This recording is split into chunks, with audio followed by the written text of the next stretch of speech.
Okay, hey folks, how's it going? We'll get started here in just a moment. Sorry for the very long delay. A couple things I had to kind of adjust and fix and kind of break down and reset up again, so it was a bit of a ordeal.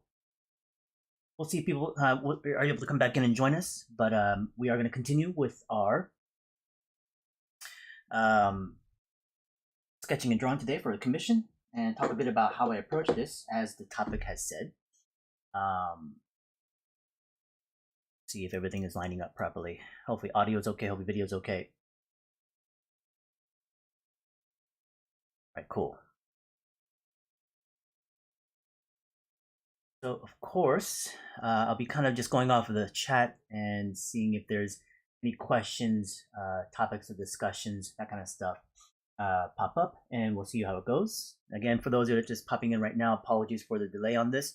There was some technical issue that they kind of break down all the camera setup because I had taken it to my final class today. As I brought it back in to kind of set everything up, there was some slight issue that I was having of not getting it working. So seems like everything is okay right now. Hey Casey, how's it going? Welcome. Make sure everything is in proper placement.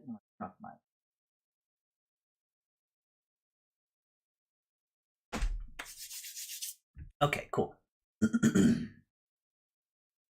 Let's see. Let's chat a little bit about what's going to happen for today. As per usual, you got, like I said, conversation, questions are welcome. I'll try to answer the best I can as a quick response of things. Any donations and support for the stream can obviously be very good for me to be able to obviously keep this going as much as I can. Any sort of donations and stuff, I'll invest more time on being able to clarification of detail of an answer. Today, as we're jumping into this, as the title has states, we are going to be working on a kind of an exercise on how I like to approach doing commission work. So I actually do a commission to literally do. Hold on, slightly. I had to completely adjust this where I started today. I actually do have a commission to literally do that I was asked to complete, which I have to finish up tonight. But I figured I would also even explore how I, approach these kinds of commissions that could pop up for me, whether it's going to be at like a convention or at a request through this online component. Commissions are usually purchased through the superronnyus.com website. I don't necessarily put out availability of commissions myself through my own site or anything else. Because I'm also under Super Ronnie as a brand, they do request certain things like this of me attending show, the gallery work, book work, but also commissions that they would also charge. Now we'll start from right off the bat on talking about commissions, and first how do you get them, and then also things like pricing. Some of you that are out there watching, whether through the recording or through the live stream situation now, who are interested in doing things like illustration work, artwork, that kind of stuff. May end up moving into the territory developing commissions through things like expos and shows and conventions you go to up in table, or having availability through online components of social media, things like stuff out there. And you might be able to hit a few commissions here and there. So for me, because I'm not necessarily seeking a lot of commission work, I'm not in any sort of push and trying to promote that part of my business. It's not necessarily something I do all the time. And like I said, commissions, I'm usually very selective of who I'm working with or when availability wise. So even the ones that come from Super Ronnie are usually few and far in between. A lot of this is also then how pricing can affect the amount of work that might come in into the future. So before I start sketching anything, I do apologize. You might have to be patient a little bit here to set things up today in terms of just conversation and talk.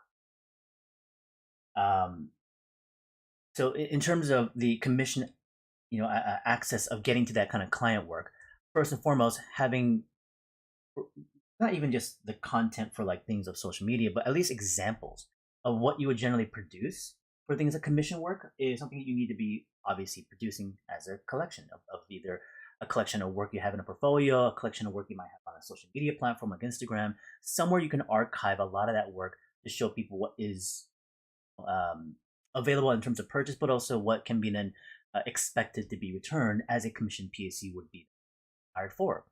So, of course, you definitely want to generate work that achieves the kind of quality you're trying to strive for. If you, per se, let's say, do these illustrations and they were like highly rendered and painted, and you put like 5, 6, or more different sort of paintings on a website or archive gallery site, whatever the case is, and you're saying, hey, commissions are open, my books are open, you guys can hire me for whatever kind of theme and subject matter you want to hire me for. And if they're looking at that collection of work, well, that's what they're going to expect. So my suggestion, of course, is being realistic about what you are actually trying to sell as an actual product or illustration or piece, and then having clear cut rules as to what you're trying to give them as an expectation. So the customer should be very clear on what they should be receiving from your end. So then, of course, you would divide up things like either is it black and white line, is it black and white grayscale, is it in full color, right? From the kind of materials, is it digital, is it traditional? From traditional, is it ink, is it dry mediums? All those things can vary based on price points because of how much time it can take to invest in producing those things.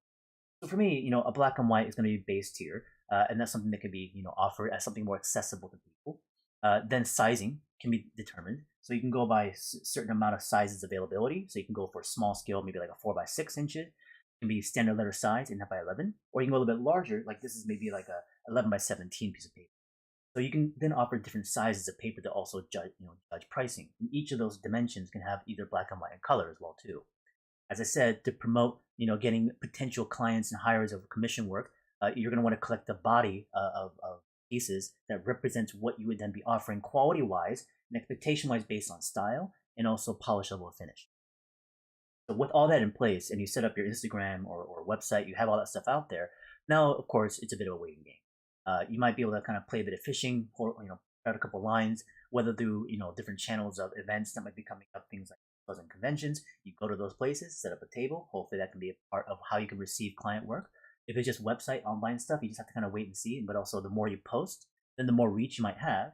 And right now, you could say, well, I only have like 100 followers on my Instagram. It doesn't really matter if you have 100 people or 1,000,000 people. The idea is that you have some people to have access to, and they're following you for a certain reason. They like your work. If they're willing to pay for it, they got to be able to see more of your stuff coming out. Consistency then is really important. To keep producing as much as possible. All right. So what we're going to be doing today is that I actually do have a commission that came in, and I'll kind of describe it to you verbally as to what they're looking for.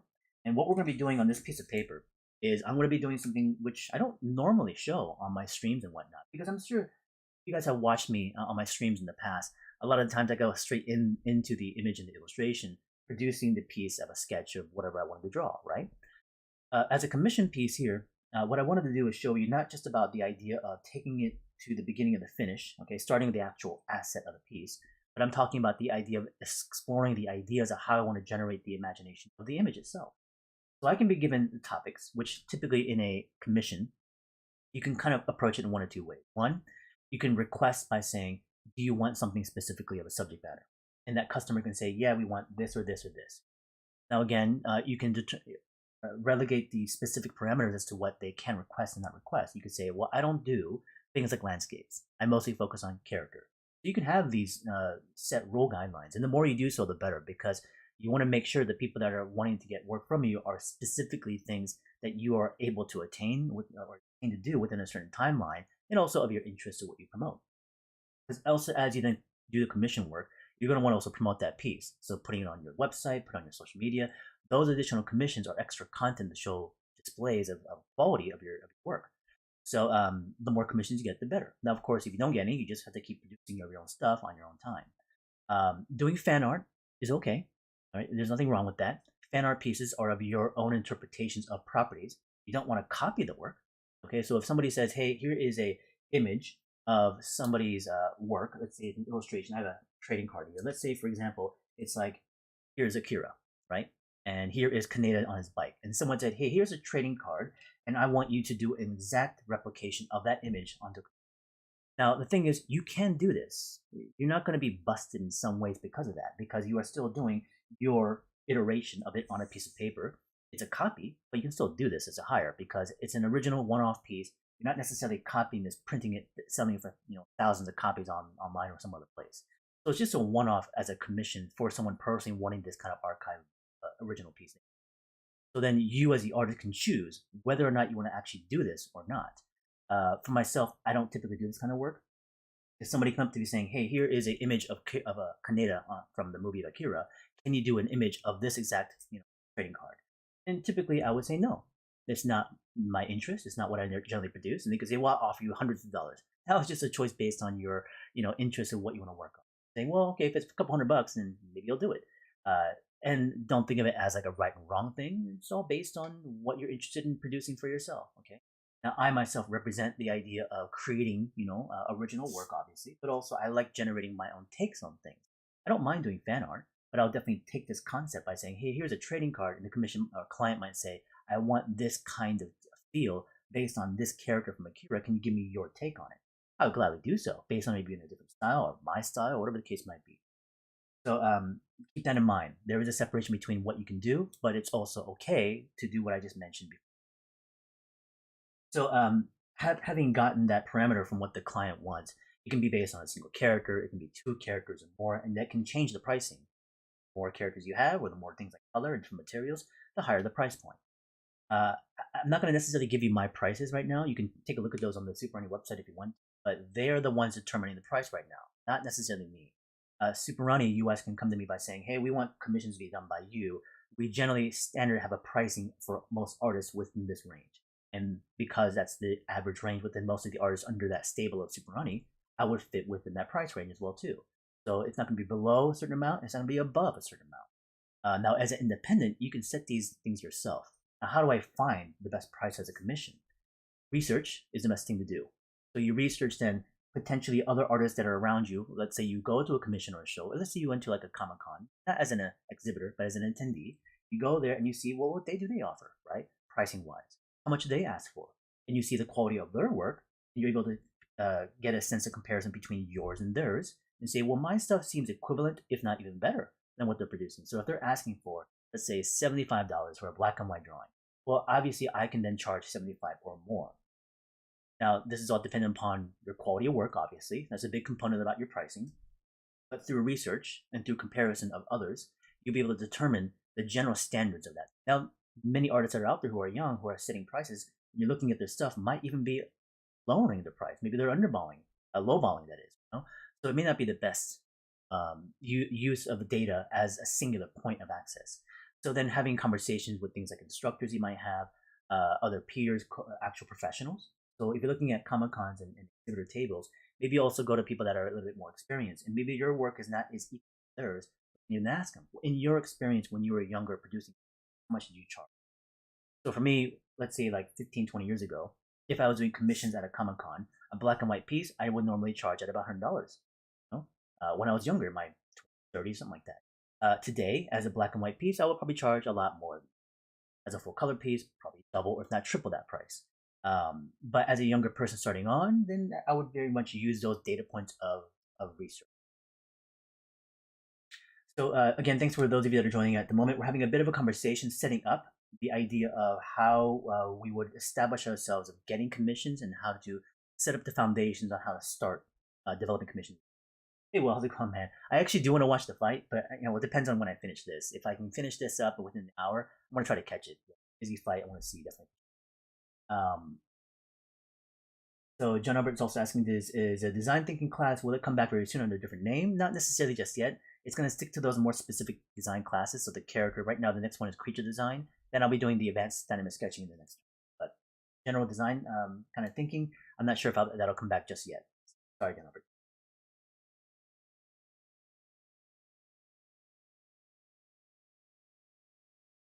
Okay, cool.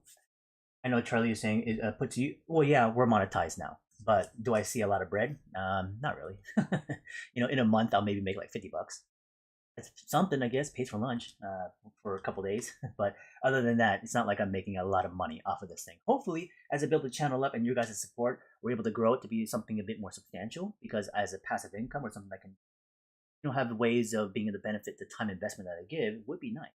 But for now, at the time being, I am just giving my time part of what I enjoy doing, conversing, interacting. It's a part of my, parts of what I love being a part of in a community.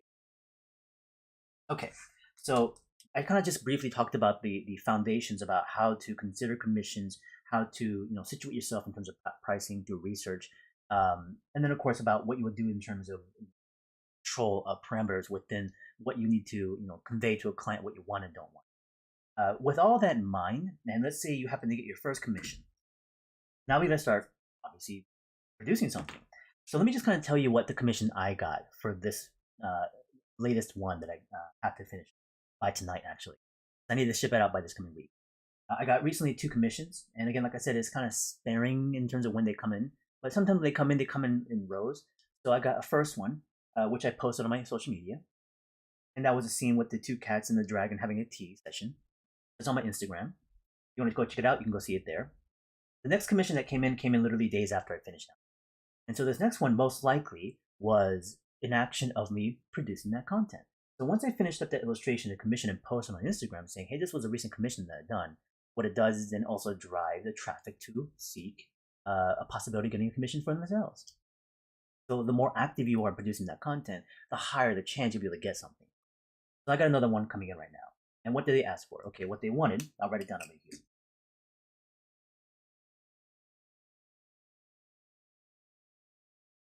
Pen is dying. Let's use this. So for the commission, there are certain requirements of what the client wanted. Client wanted cats, okay, 1 or more. They also wanted with and or, essentially. So we'll say and or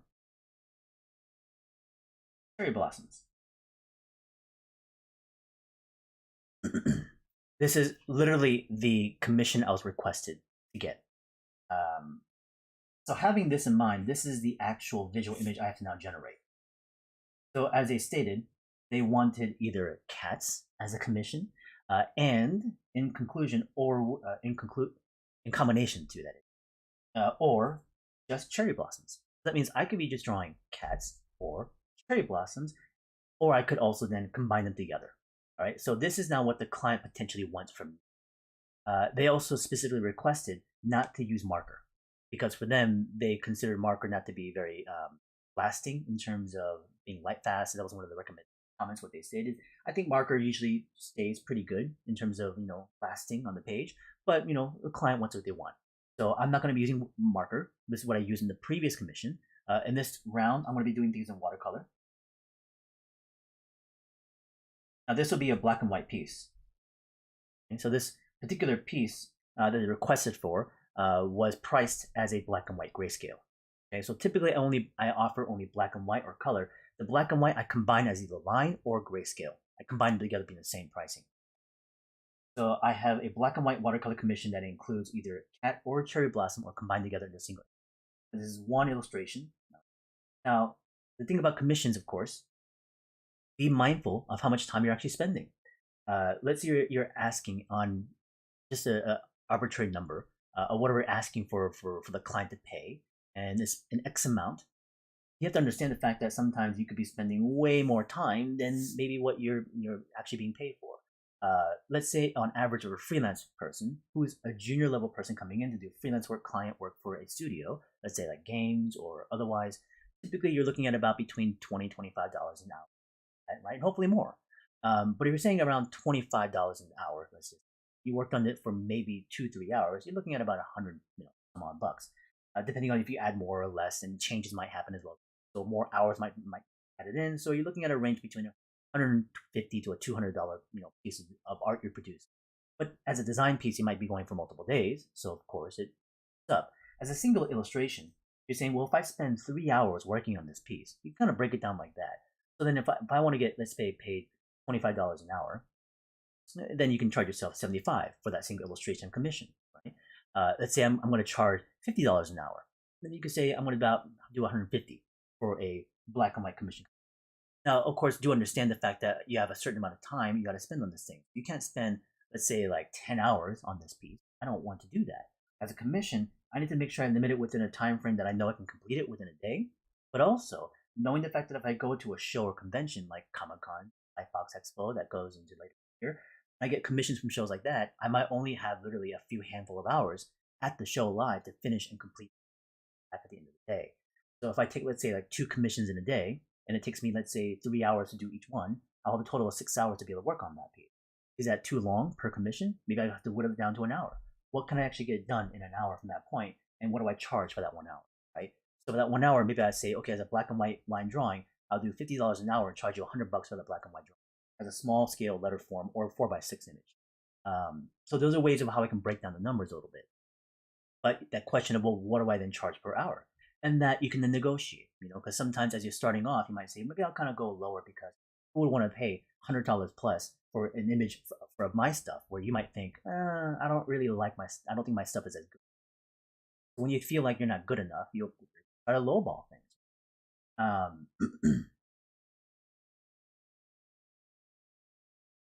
so Dimanche is asking, what does the client do with the drawing once you give it to them? What do they want to do? It's their property now. They own that piece of work. They paid you for it. You hand them the original. They can frame it, put it on the wall. They can, are they allowed to, let's say, an example, scan it, print it, and sell it, as a print under their website? You have to be careful there. It wouldn't be necessarily correct, mainly because it was never intended to be commissioned in that way. And in those situations, when you're working with a client looking to produce a piece of art to be replicated, to printed, you should create a contract for that, right? So if that contract is not in place and it is not stated to be how it's going to be used by intention, and if they do something that wasn't necessarily intended as a commissioned original piece for their own collection, then a couple of words would be recommended. You have to actually contact them, find out, hey, you're now printing my stuff, even though you paid me X amount of dollars. We weren't in agreement towards how my work was going to be shown. Can this be talked about earlier when you're actually, talking to the client? Where this stuff is in your private collection, it doesn't necessarily mean you can reproduce this and print it and sold in other ways. You can talk about that. Obviously, you can state those things. You being the creator, you can establish those rules. But if you don't consider or think about them and initiate that conversation or in a written form, could they potentially just do things?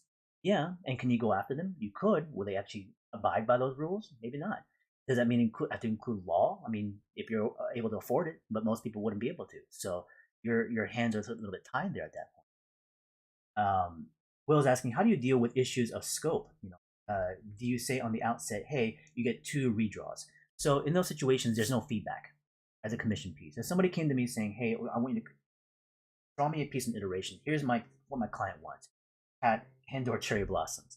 Now they have no say based on feedback. They say, produce me the image, and there's no other factors here. They didn't say draw it in this style. It has to be this image. Again, if they're demanding to that degree, I will go back at them at the very beginning before I even start the image by saying, okay, you know what, these things that you're asking for, I need to make sure that we understand that I have I can only complete so much because of how much you're actually paying for.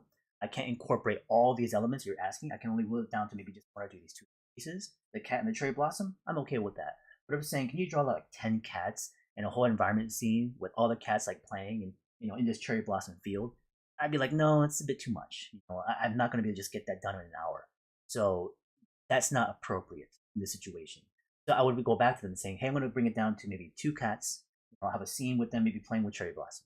And if they say okay with it, then we move forward. If they're saying no, that's not what I want, then of course it ends there. Or they're able to compromise in some other ways. So definitely from the onset, you do have to establish, as Will is asking, the general scope of what the client is looking for. In terms of reworking, the client gets what I produce because they are coming to me with the confidence that what I'm producing is what they want. So they don't necessarily have the power like an art director to say, well, I'm looking for this particular thing. So I wouldn't necessarily, give them that ability to do so because they are a client just trying to receive an original piece of me based on what I've established in the collection of work that I produce, and they can like that work, and whatever I give them is what they're going to get, and they don't have necessarily the say on saying, hey, the piece you gave me isn't what I like. Can you do it again? It doesn't work that way. So it's either one of those situations where if they don't like it, well, okay, I'll give you a refund and I'll that piece of work. I obviously spent that time, but it's better than saying, well, I'll do another piece for you and here's a kind of thing. It doesn't, again, like I said, that's going to potentially drag on. That person can just keep doing that by saying, well, no, can you change that now? And like, and can I maybe establish that person maybe gets a couple of if you want to, that's a choice that you can make, but I myself wouldn't do. Here's a collection of work that I've generated. If you like my style and like the polish and the themes that I generate based on what you've given me as a parameter, I will do my take on it, and you will take it as or leave it in the situation. So again, you, the artist, have to establish these things, and the client has to abide by those rules. You are not necessarily going to them as a company or they're being the art director and you working under them as an artist. You are the one at the top of that kind of listing. So you're the one presenting yourself, and those clients are asking you to do that piece, but you are the one setting the guidelines. It's a commission situation. So if it was for a company and let's say they're contracting you, it's a different thing because they're looking for a very specific intention of what you generate, and it might require then a few rounds of plays upon thumbnails and iterations. But that's something else entirely, right? Contract work and all. So here with the commission, this is what this client wants. Now they didn't describe anything else. They said nothing about style, nothing about what the scene is even doing. What this is, situation is saying, now give me your take. Based on these topics, do whatever you want with it, right? Another question is, what do you charge by paper size, medium? So in the beginning of the stream, we kind of talked about this, but typically I have 3 sets of papers. One could be small size, 4x6. Another one could be letter form size. Another one could be a little bit larger, 11x17 if you want to go that big. If you want to offer just 1 or 2, that's fine. Based on that, research of pricing, looking at other artists and what they ask for, you can give yourself a sense of that. For instance, recently I got a commission work of a sketch from an artist named Daniel, and he asked for by 4x6 to be at about, I think, 3 something. No, I'm sorry, 250 for a black and white sketch, and that was for this little Guyver piece. So I'm pretty okay with that price. 200, 250 for a black and white 4x6 sketch of a character I'm asking for from him, from an artist that I respect. I'm gladly going to pay for it. So I will probably charge him the same amount for 4x6 black and white or more on pieces that I'm producing. Okay, so Will saying, you think that what makes you hesitate towards a commission is the idea of someone controlling what you produce besides subject matter, of course. Absolutely. That's why you have to set from the very beginning that, hey, by the way, this is what I got from you. And it's understood that what I produce, by the end of that round, you will then take or leave.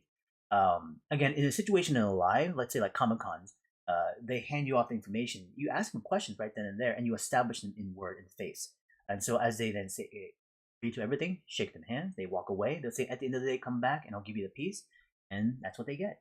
Now, of course, again, like I said, whatever you end up producing, and here's the other factor. Now, I know this kind of sounds hard to believe, especially when you're producing work. But I will say this, that when you get commissioned, when someone comes up to you, let's say at like a Comic Con or even online, and they're requesting work from you, they came to you specifically for a reason, because they like your work. So as long as it fits within the client's interest of subject matter, based on you just producing work that is in similar styling to what you normally do, people like it. They're going to walk away happy. Because first and foremost, one, you were able to give them something original, something from you directly, because they've been looking for it. So have the confidence to know that whatever you end up producing, they are going to be satisfied. From the last 10 years of doing things like Comic Con and shows like this, I've done many, many commissions on site and off site. And in every occasion, any commission that I've done, regardless of how I felt about it, I could be like, oh, I think that could have been better, or that could have been more here or there. The customer was relatively satisfied with what I produced.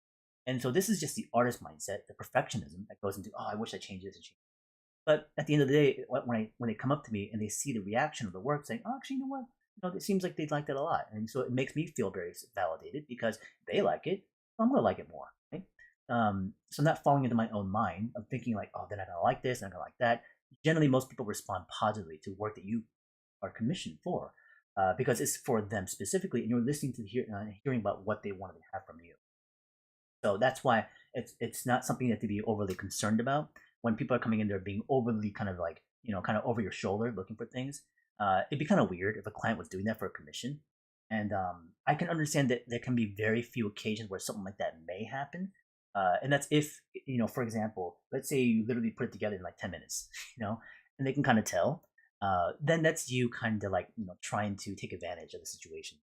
Um, and normally I am going to invest the typical hours average, within most illustrations. So within a 2-3 hours time frame, I can also predict what I'm usually going to have an outcome toward because I've done many, many hundreds of commissions beforehand. So because of the experience, I know what I can produce. And so there's always then a sense of satisfaction towards it from me, but also to the client. So this is what the client wants. There's nothing else attached to this. So that means it's based on my take, my style, and whatever the image and situation is based on either story or function or even different kind of hybrids of this stuff. Now, this is where my creativity can start to come in, my imagination. Where does my mind go to here? Now, some artists who are maybe young and a little bit maybe lacking some visual library and experiences will take this more literally. Okay, so they'll take an image and say, okay, I have literally two things to kind of play with here. I have a cat and a cherry blossom. So I'm going to say, okay, I think the cherry blossom can be here, the flowers are on this side, maybe there's like a cat literally like sitting right here. So you might do a literal transcribing of what they're requesting in the client's requirements, in the parameters. So that's fine. You can do that.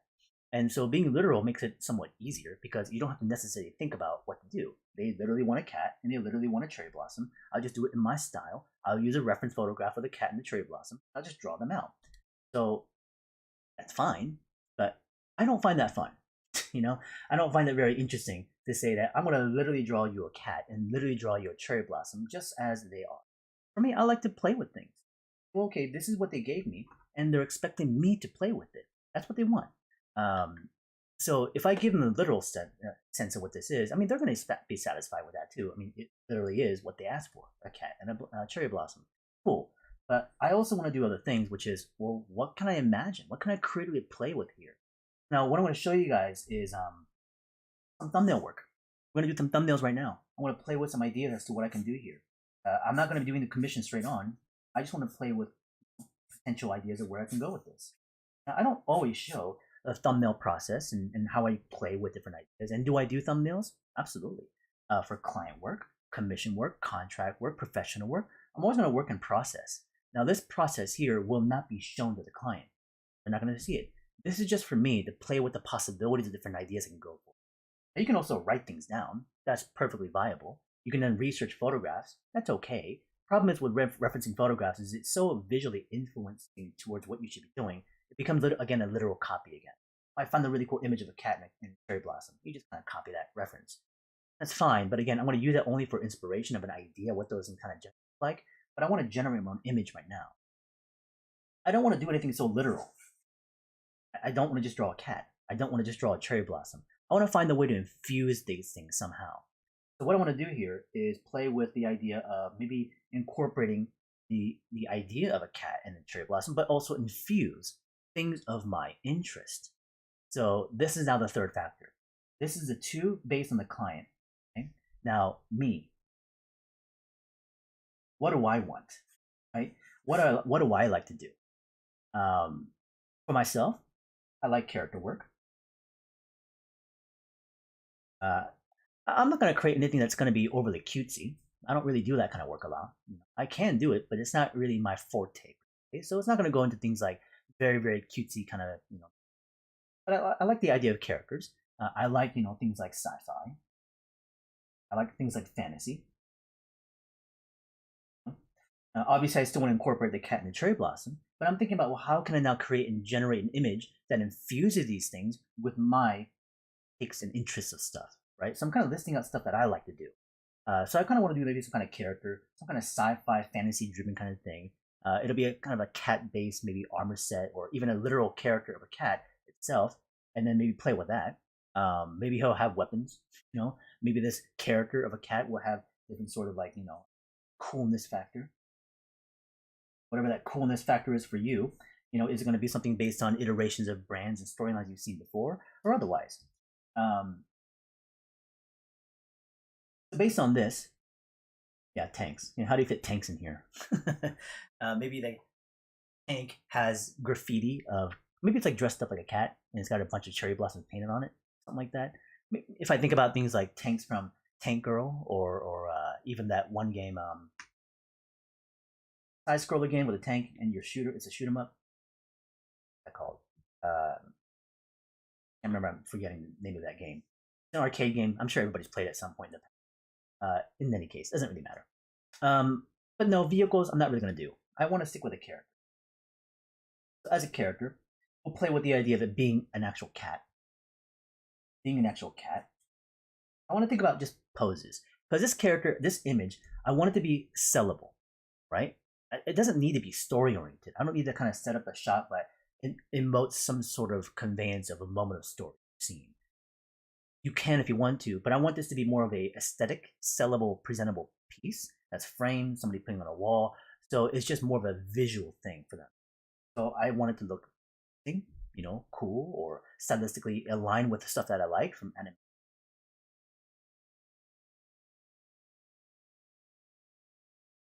Character has like a weapon kind of behind the back, standing with the back. And then I kind of play with the idea of what does the character specifically look like in some of the other things. Maybe the head over here.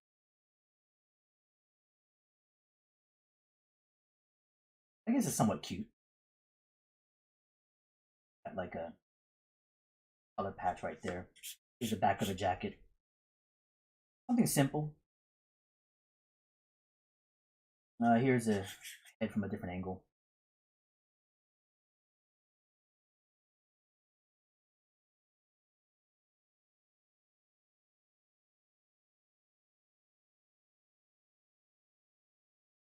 It's kind of playing with ideas of what this thing can look like, right? I'm not sure just yet. As a character of a cat, and maybe his jacket have like cherry blossoms on it. Some kind of printed thing. So right now, what I've done is play with this idea of a character who is a cat wearing clothing stylized in a sci-fi fantasy kind of stuff with weapons and stuff like that, and I'm adding cherry blossoms as a print for the costume. It's one route I can take. It's a single image. It's a single character. As I said, the parameters of the client was requesting the cat and a cherry blossom with or one or the other. So I'm combining them together as a singular character based on what the or the commission is requiring, which is a single character alone. Anyways, I'm not going to do an entire scene per se, because some other clients, in the previous iteration, had requested having two cats and having a certain scene. Not really a scene. I created that scene. But in this one, because it's black and white, I have a certain problem with this. This is me thinking out loud right now. The character that I have, which is a cat, it's fine as a black and white piece. The problem I have is the cherry blossom piece. Now I can draw these elements on the details of the back of the jacket, and I can make it look like a cherry blossom flower, but it just doesn't have that same just kind of punch unless it really had that color, that cherry blossom pink. And I think in this iteration, what I want to do is the majority of the image is going to be black and white, but I kind of feel like I need to drop in just a little pop of color of pink inside that, kind of print, the emblem of the cherry blossom itself. So, of course, this is now becoming an executive decision on my end about what I do and don't do. Do I draw a character in extreme foreshortening? Yes, I do. All the time, actually. But here, in this situation, it's like, how do I choose whether or not I should do color right now? Now, my boss, let's say in Superani, would be like, why are you doing color? Just do it black and white. Do what the client's asking for. But I can't help, wanting to do something that is, something I really want to be able to actually achieve in a visual look for what I would be satisfied for. So even though the client, the commission is not going to be in color, I myself will make that choice by saying, you know what, I'll just drop in one little bit of color right there just for that flower because I feel like it would really help just make the picture work better. So if I don't feel satisfied by that to some degree, and then the client feel satisfied, guaranteed, I feel like even if I didn't add color and this is all black and white, the customer will be happy. But if I add that little bit touch of color, I think they would appreciate it. And that's really the action here as well too. I want to act on this so that I can make it feel like this piece I'm generating for them is given that a bit more of attention, a little bit more of care. I didn't have to do a little bit of color, but I think I will. Marcus is asking, can this method be used in character design? So character design is a little bit different because right now we're generating an illustration, an image of a single thing that is, being inspired by the elements of a client's subject matter that they've given to me. This is not necessarily design of a character. I'm designing an image, but as a character development or design for, let's say, a medium of games or animation or film, this is not associated to that. So character development and design has different steps. In the very beginning, fundamentally, through things like research, through things like story, understanding the world, how it integrates into the actual, ins and outs of interactions and whatnot, what the character's motives are, who the character even is, then what the visual look of that character is supposed to be. Where they come from, what are their functions, what cultures are they, there are many other factors there. So it requires in many, many iterations to come to a conclusion to the closest example of what that character can look like based on what the director is looking for. So this is something different than that. So let's play with another image here. Well, maybe this shot now is something where it's slightly foreshortened. Look from the behind the back shot again. Weapon will come up this direction. Holding it. Now here's the thing. As I'm doing these thumbnails, the question is, do I need to thumbnail this? And I don't. I can go straight into this image in drawing, and obviously, produce this piece as it is.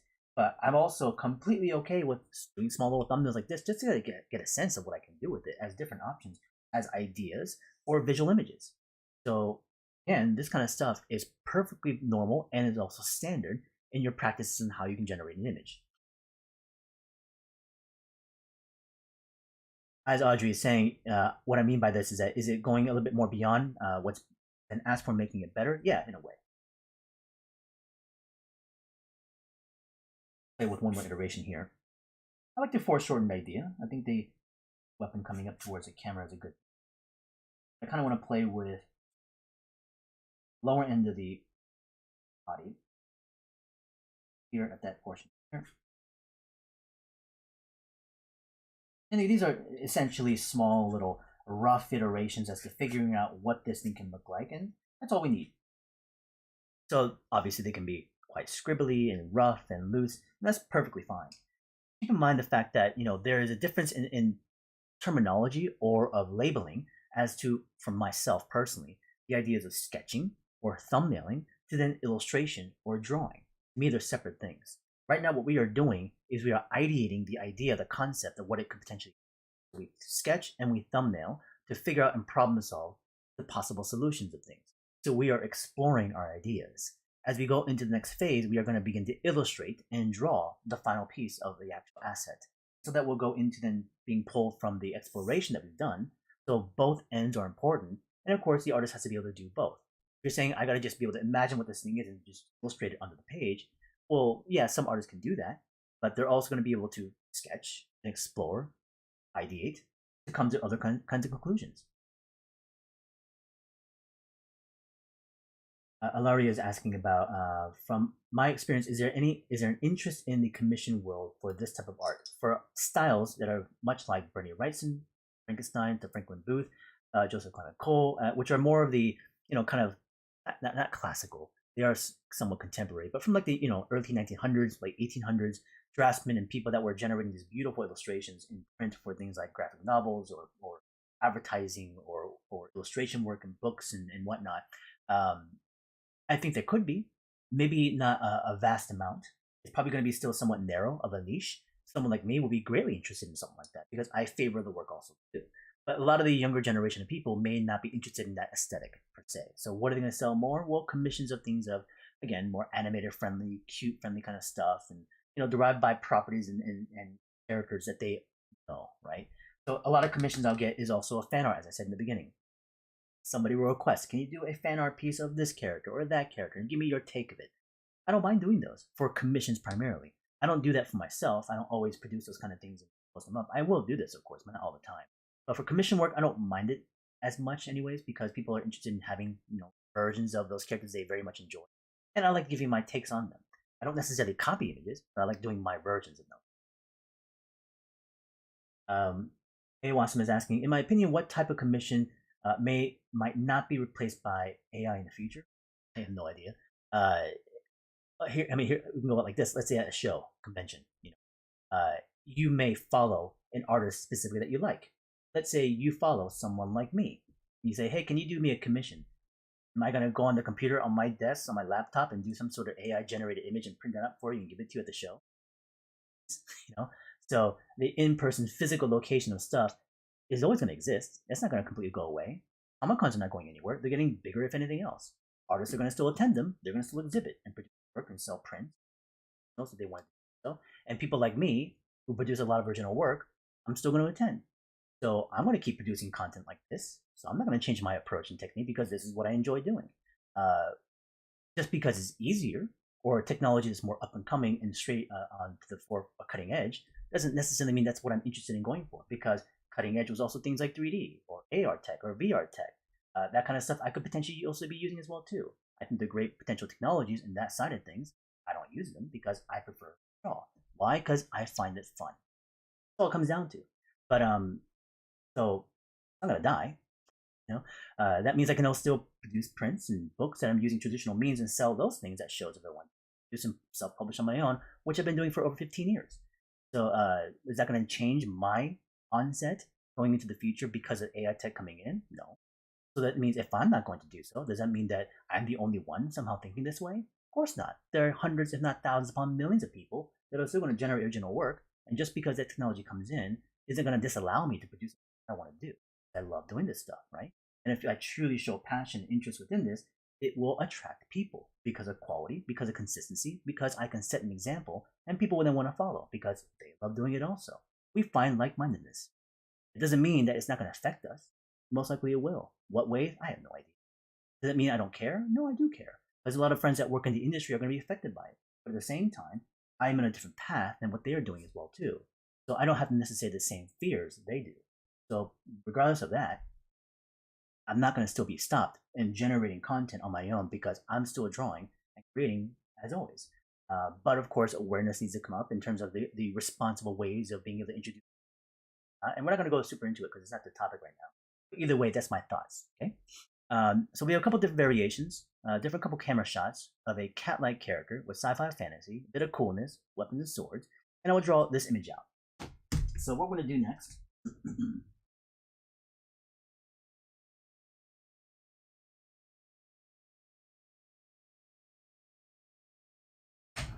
These are large pieces of watercolor paper. And what I'm going to do,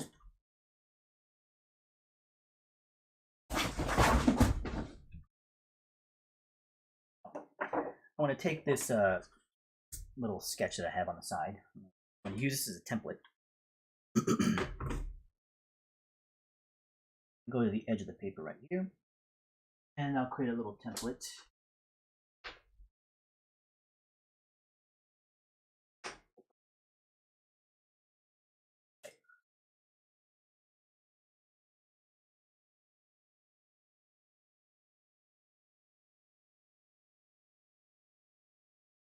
I'll be trimming this down. Work within there. Now, if I happen to mess this piece up, then I'll add another piece over here, just so that I can do another piece. Does that mean I'll mess up? I mean, no, not necessarily, but you never know. I am human. I can make mistakes. As even an image or illustration that I'm confident in drawing, it doesn't mean that I'm going to do it exactly the way I think it's going to come out. Right? So what I've shown people right now is that I have literally done some thumbnails, things that I don't always show, and they can be really rough like this, and it's perfectly fine and suited. Let's see. Take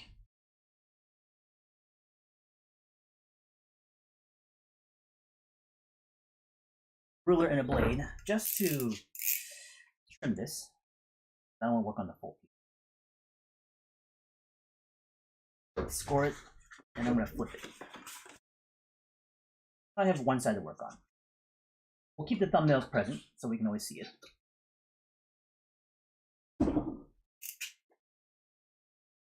And we're going to go into the commission and start working on this illustration, which is of this cat with cherry blossoms kind of thing.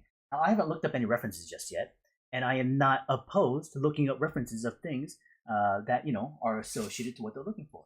Do I know what a cherry blossom kind of looks like? Kind of, but I'm probably going to want to see more of them. But the thing about this illustration is that the cherry blossom is going to be in the back of the jacket, and because it's going to be done with watercolor, I don't have to be so specific about the details of what that cherry blossom looks like. It needs to be more, not abstracted, but more of a suggestion of what it looks like. So through the shape and through the color, it'll be just fine. I don't need to look at reference images. But again, there's nothing wrong with doing so. All right, so for this iteration, I'm going to be using certain pens. I'm using the Pigmas. These Pigmas are curved Pigmas I like a lot. One, because these are waterproof. So because I'm going to do some water grayscale on top of this, I need a water-resistant ink. I do have my Esterbrook, which I'm going to refill with ink.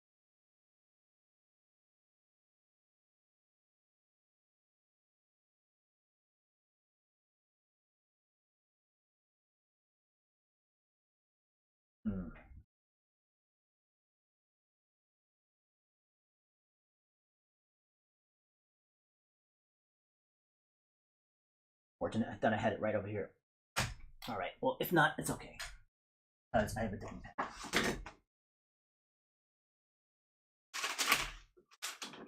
I have this one, which is also an Esterbrook, and now we'll use that one instead. Make sure there's ink in it.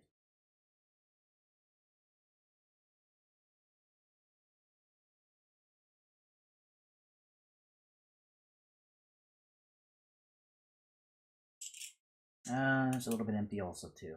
So how it goes.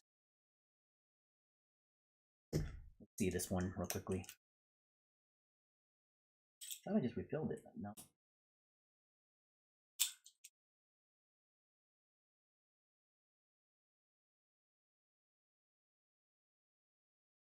Okay. We'll stick with the brush pens, these ones here, and I might just even go to my color brush pen. This is the Pentel color brush pen. This one is filled with ink, so I should be good with it.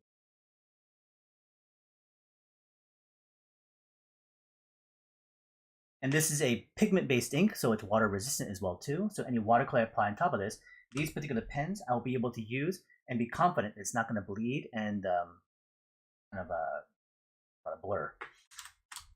So I'm going to use the felt tip pens first, the Pigmas. This one's a bit dull. This one should be a little bit sharper. Draw right in here. And I have the thumbnail as to what I have an idea towards. This is a back shot of the cat. He's going to be looking off over the shoulder. And the sword will come behind, over the left shoulder, up behind him.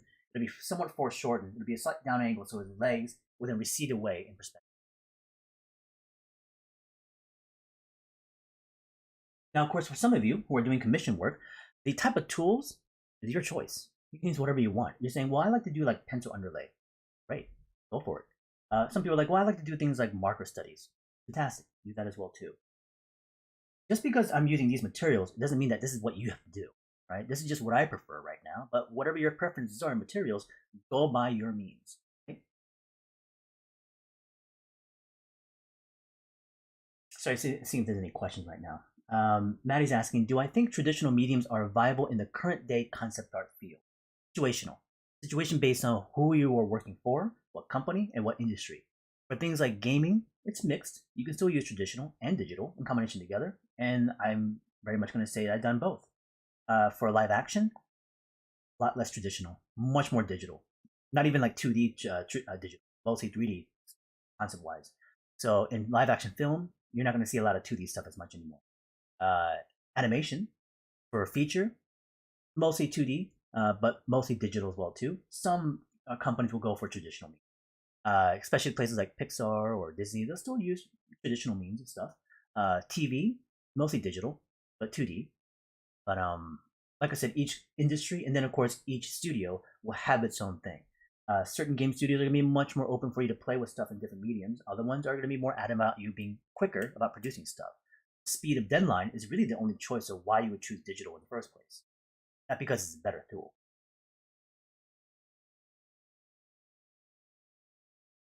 Jess is asking, how would I study approach and studying art by myself? Can you make it without going to art schools and such? It's a heavy loaded question and topic. I can go into it in just a moment, so I'll reach in. Once we start initiating this sketch and drawing, I'll go back into your question, Jess. So right now I have an idea of where it's going to go on. Let's start with the head. I'm going to establish a mark here.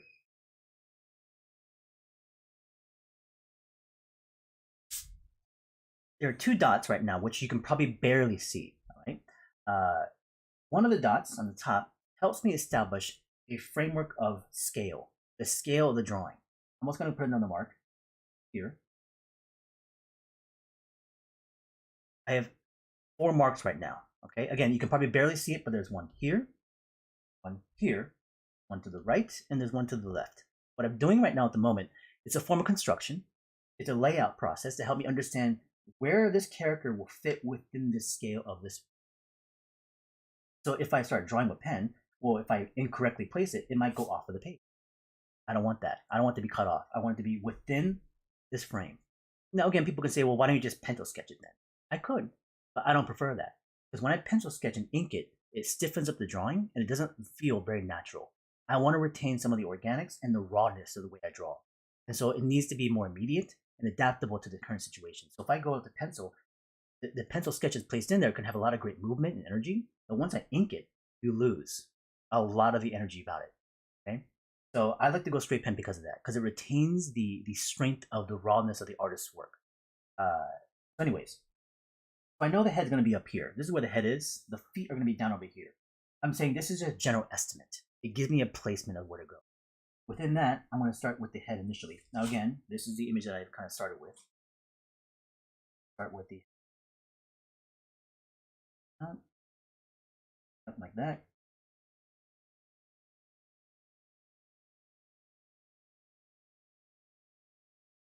Is where the collar of his jacket's going to be. I want it to be like a cool looking kind of character. Still somewhat kind of cute.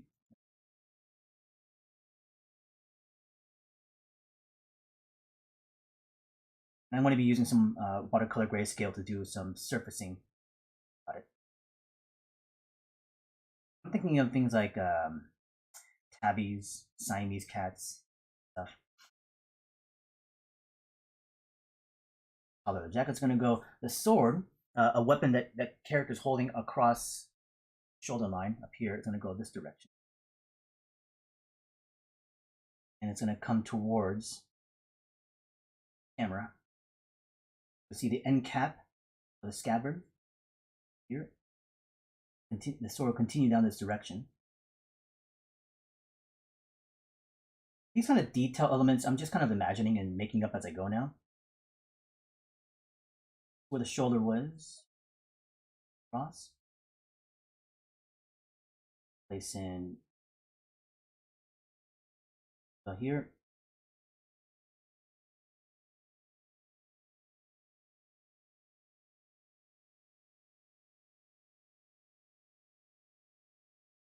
I want to play with some of the decorative elements about the weapon, the sword.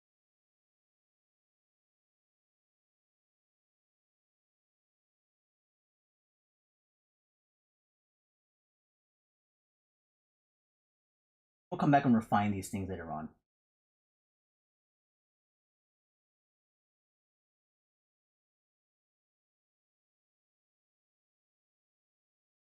Playing around. So once I have that placement of the weapon, as you go into it, we're going to place in the hand over here. So as you notice, I'm not going to go into things like, oh, the torso starts over here, then we go to the hips. I can literally start at the feet and work my way up, because I can already somewhat predict where things are going to go. Place in the hand over here. Just pinky come up a little bit. Have some accessories and stuff around the wrist, jewelry. I'm just generating a character inspired by felines, and with the inclusion of some sci-fi kind of appearance, of even like cyberpunk kind of look to things, which I favor in terms of aesthetics. Like things like techwear could be a part of it.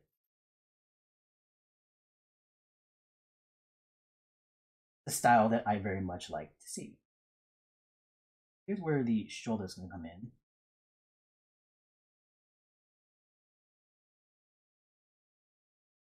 Big kind of puffy jacket.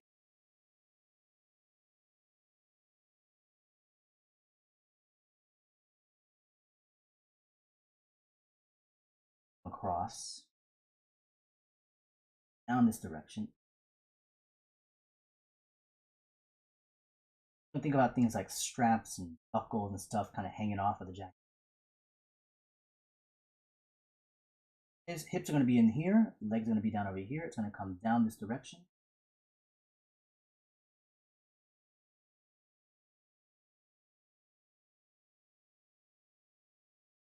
Straps and visual details. The legs are going to go back this direction over here.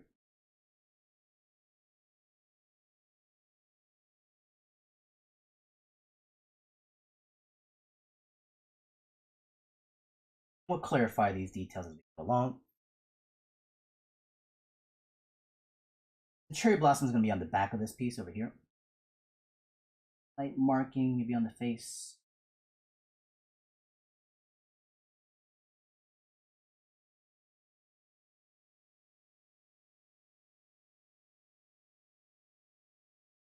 Maybe you'll have things like some kind of surfacing details of the costume.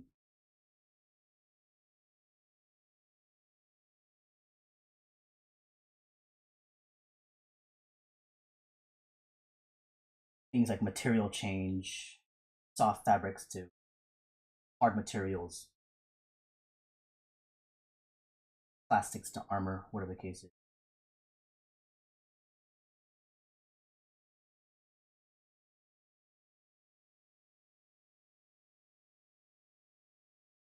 See where the top of his boots or shoes will be.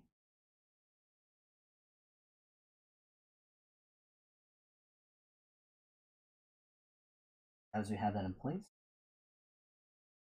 some additional surfacing details.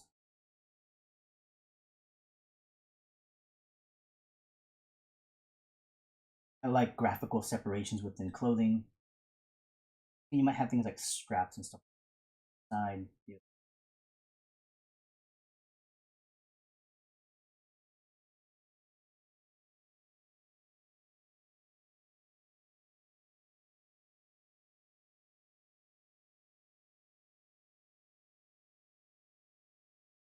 Keeping a lot of the space open because I'm understanding that there's going to be stuff happening in this area.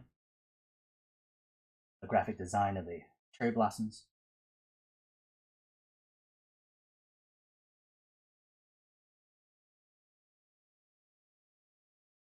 Sirius is asking, when did I realize you were ready to work in the art field? Well, I mean, after college.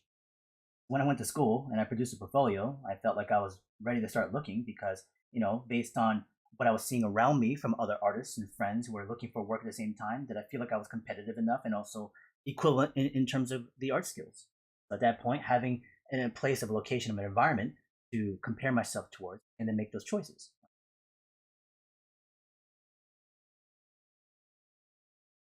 Now, this is just the beginning. We're still going to go in there, just quite a few things. Certain detail level of stuff. Lower portion of the boots.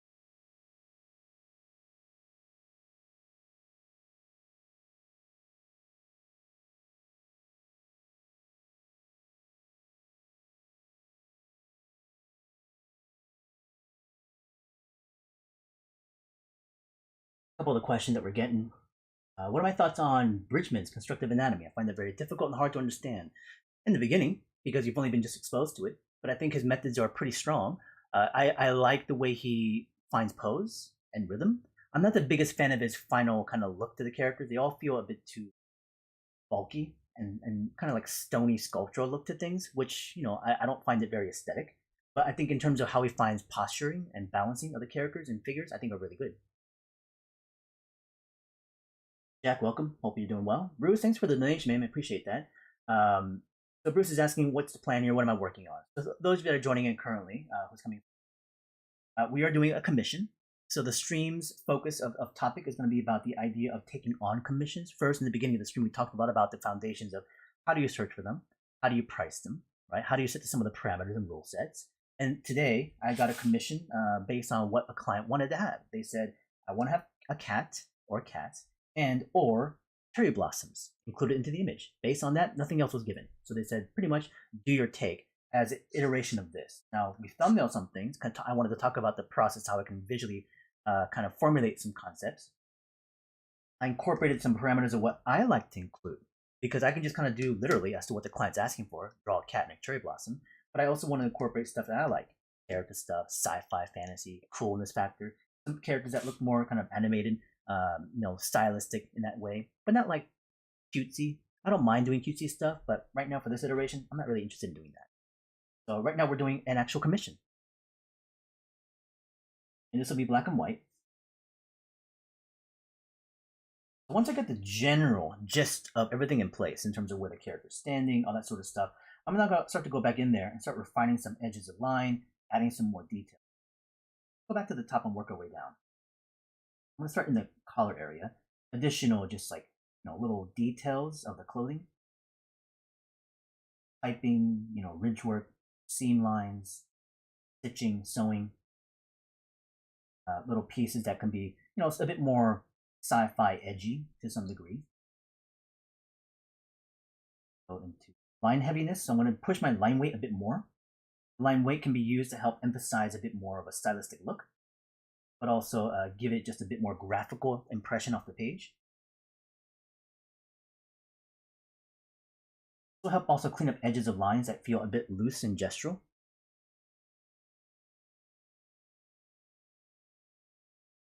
And again, Jess, thanks for the restatement of the question. And the question had to do with the idea of, if I was learning on my own, do I need to go to an art school, to make it in the industry? And I'll give you the general breakdown, because again, like I said, typical question that come in, I'm going to give you guys just some really quick answers. Any donations and stuff like that, I appreciate, would then give me more of an opportunity to explain more in detail. But generally, yes, in my opinion, I think going through education outside of an art school, when I say art school, a university full time, can you make it in the industry? Yes, I think you can. And there are people that I know that have done this. Okay. Now, what I will say is that there's a lot of nuance there, a lot of variables of things about that. That, I guess, quick answer, because I have a lot of thoughts on it. From the fact that I've taught for over 12 years, I've done education from all over the world. I've done workshops internationally all over the place. I've taught in universities. I've taught in independent schools. I've taught under my own programs, online and in person. So because of the wealth of data, I've interacted with thousands of students in the past 10, 12 years. I've been able to see the examples of where people go. And again, based on your question simply, yes, I think people can make it without having to go to university, based on, of course, certain parameters or reasons or things that they would need to have. And what those specific things are, again, I can go into for hours talking about them, but we can't necessarily do that right now. Generally, if I was to say a couple things are going to be, first, discipline. Just straight up discipline and consistency. Are you going to be able to sit there and do it on your own? Because you're talking about self-education at this point. Another factor is being aware of the fact that it's going to take you a longer time. Straight numbers. From someone who goes to a full-time university compared to self-teaching, looking through books and videos, you are going to lack the amount of not even just, but more the amount of content, the mileage being put into exercising and practicing the skills compared to someone who's going full-time. Simply, straight numbers. When I say numbers, what I'm talking about is a full-time student will have an X amount of classes to take as a full-time student. You being self-taught, even if you're taking a class, let's say like the Concept Design Academy, CGMA, Brainstorm, independent schools like mine, you're taking a maximum of like 1 or 2 classes a session. Maybe that's all you can afford because you work part-time or full-time. So because of these factors, you can only afford maybe 1 or 2 classes because of your scheduling. And so if you take 1 or 2 classes a session, where a full-time student is taking up to 4, they're going to take double the amount of mileage you are. Straight numbers. After 4 years of education, they're going to have double of the amount of experience than you, just as students, if they go to university. But they're paying for it way more than you. So you're spending a fraction, and you're spending much, much more money, but that's the payoff, right?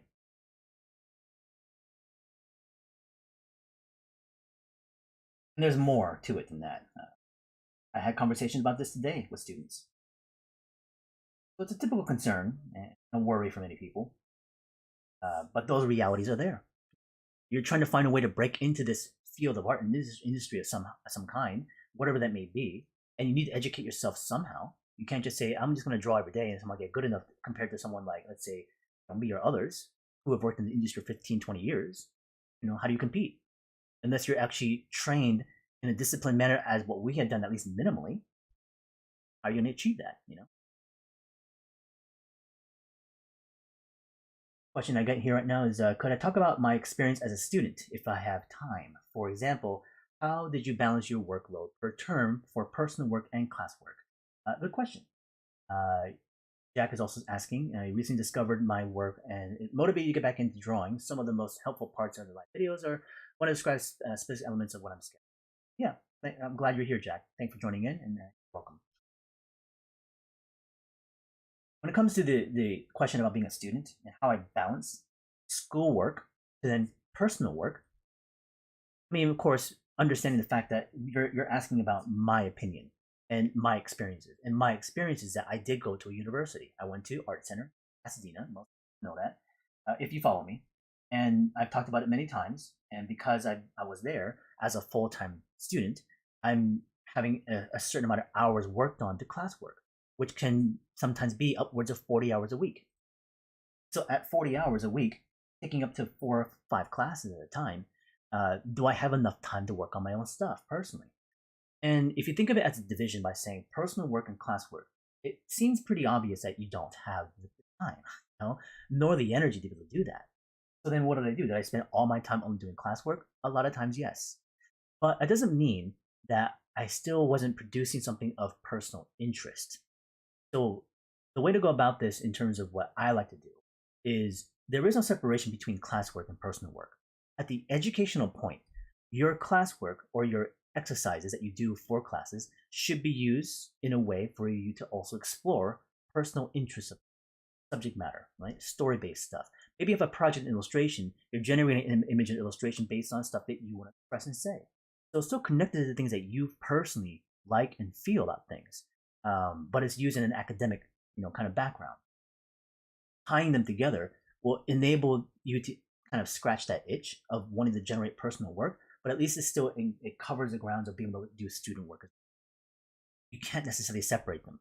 If you combine them together, you're still practicing, you're still exercising, building skill, but at least you're still working on stuff you like to do. So if you ever go into, let's say, like a character design class, and the instructor's like, hey, design characters, maybe there's a character you've always wanted to design, something you've had in mind for years. Say, well, can I introduce this character of a background, a story, and introduce it to them, pitch it to them, saying, what do you think? And they say, great, work on that character. It's your idea, but you're now working on it academically in that classroom. So that's a way for me to actually incorporate both fusions of things.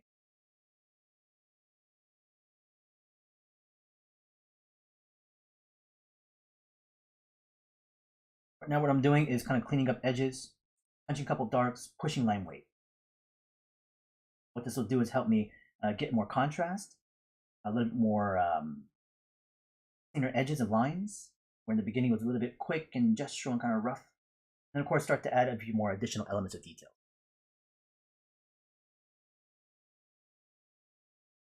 Laurie is asking, what would you say is the red flag in art schools? What are things you feel art schools can do better since you've been in that field? What are some of the red flags in art school? Well, there can be many, but it's also perception of what you perceive as red flags. So then it's based on then what your thoughts are in terms of what you want from the school. Let me give an example in this way. A student, let's say, okay, one of my students in the past, who had been there for maybe a year, and came to my class at dynamic sketching when I was at Art Center, and he came to me saying, I expected X, and I'm not getting that. I'm getting Z. So I'm not getting what I wanted. I'm getting something else as an information or technique or skill based stuff that I thought I was going to get, but I'm not getting. That's a red flag, right? Saying that what I thought I was going to be able to attain as a skill to work in the industry, I am not receiving. So then he left. Well, if this is not what is fit for you, at least you tried. At least you now have context. The idea that if you went before you even came to a school, you said, well, I don't want to go to that school because I don't think they're going to give me what I want. How do you know? So you got to go there and check it out. Yes, it may seem like, but I'm wasting time now. Not really, because that education you went through for the year or less or more is still useful information. It's good experience, and regardless of it, you can still use it if you know how to use it. If you separate it from your mind by saying that was a waste of time, it'll always be seen that way. Mindset. So, but it still can happen. Even after the year of experience, that person realized this place has not given me what I want. In that situation, it's proper to say, well, what's my next step? And I recommended to him, well, consider looking for something else. He did. He left. And he's now working professional. He's worked on a bunch of different stuff, movies and TV shows and whatnot. I use that as an example all the time. And he made that maturity of decision by saying, I've tried. I found that it's not really giving me what I want, and I'm choosing to do something else. And he did. And he made it. So that could be a factor, but it's based on you being actively seeking and being a part of that interaction of the experience as an art school. So you can't just necessarily assume based on maybe what you heard from word of mouth from other people, because that's their experience. That's their perception. That's not what yours is. You might find that school to be actually very valuable, but just because that person had a bad experience is not yours. You can't just go by a conversation. You have to find those opinions for yourself. And that's why sometimes when in certain, let's say, industries or techniques, methods, people have a lot of opinions. You can just say stuff, and sometimes you can just say whatever you want now with online stuff of internet. We'll just believe you. It's a bit of a precarious situation, especially when it comes to social media, because you don't have to show proof of anything. You can just literally state that person is such and such and such, and people will believe them. You know? So you have to be very careful about this stuff online, especially when it comes to your own personal growth and interests and things like that. Go find out yourself. I don't want this to sound as if it's harsh. I'm just saying that's the reality of the way you should perceive things. There are risks. It's not cheap, but the idea is at least you'll have a direction in the path.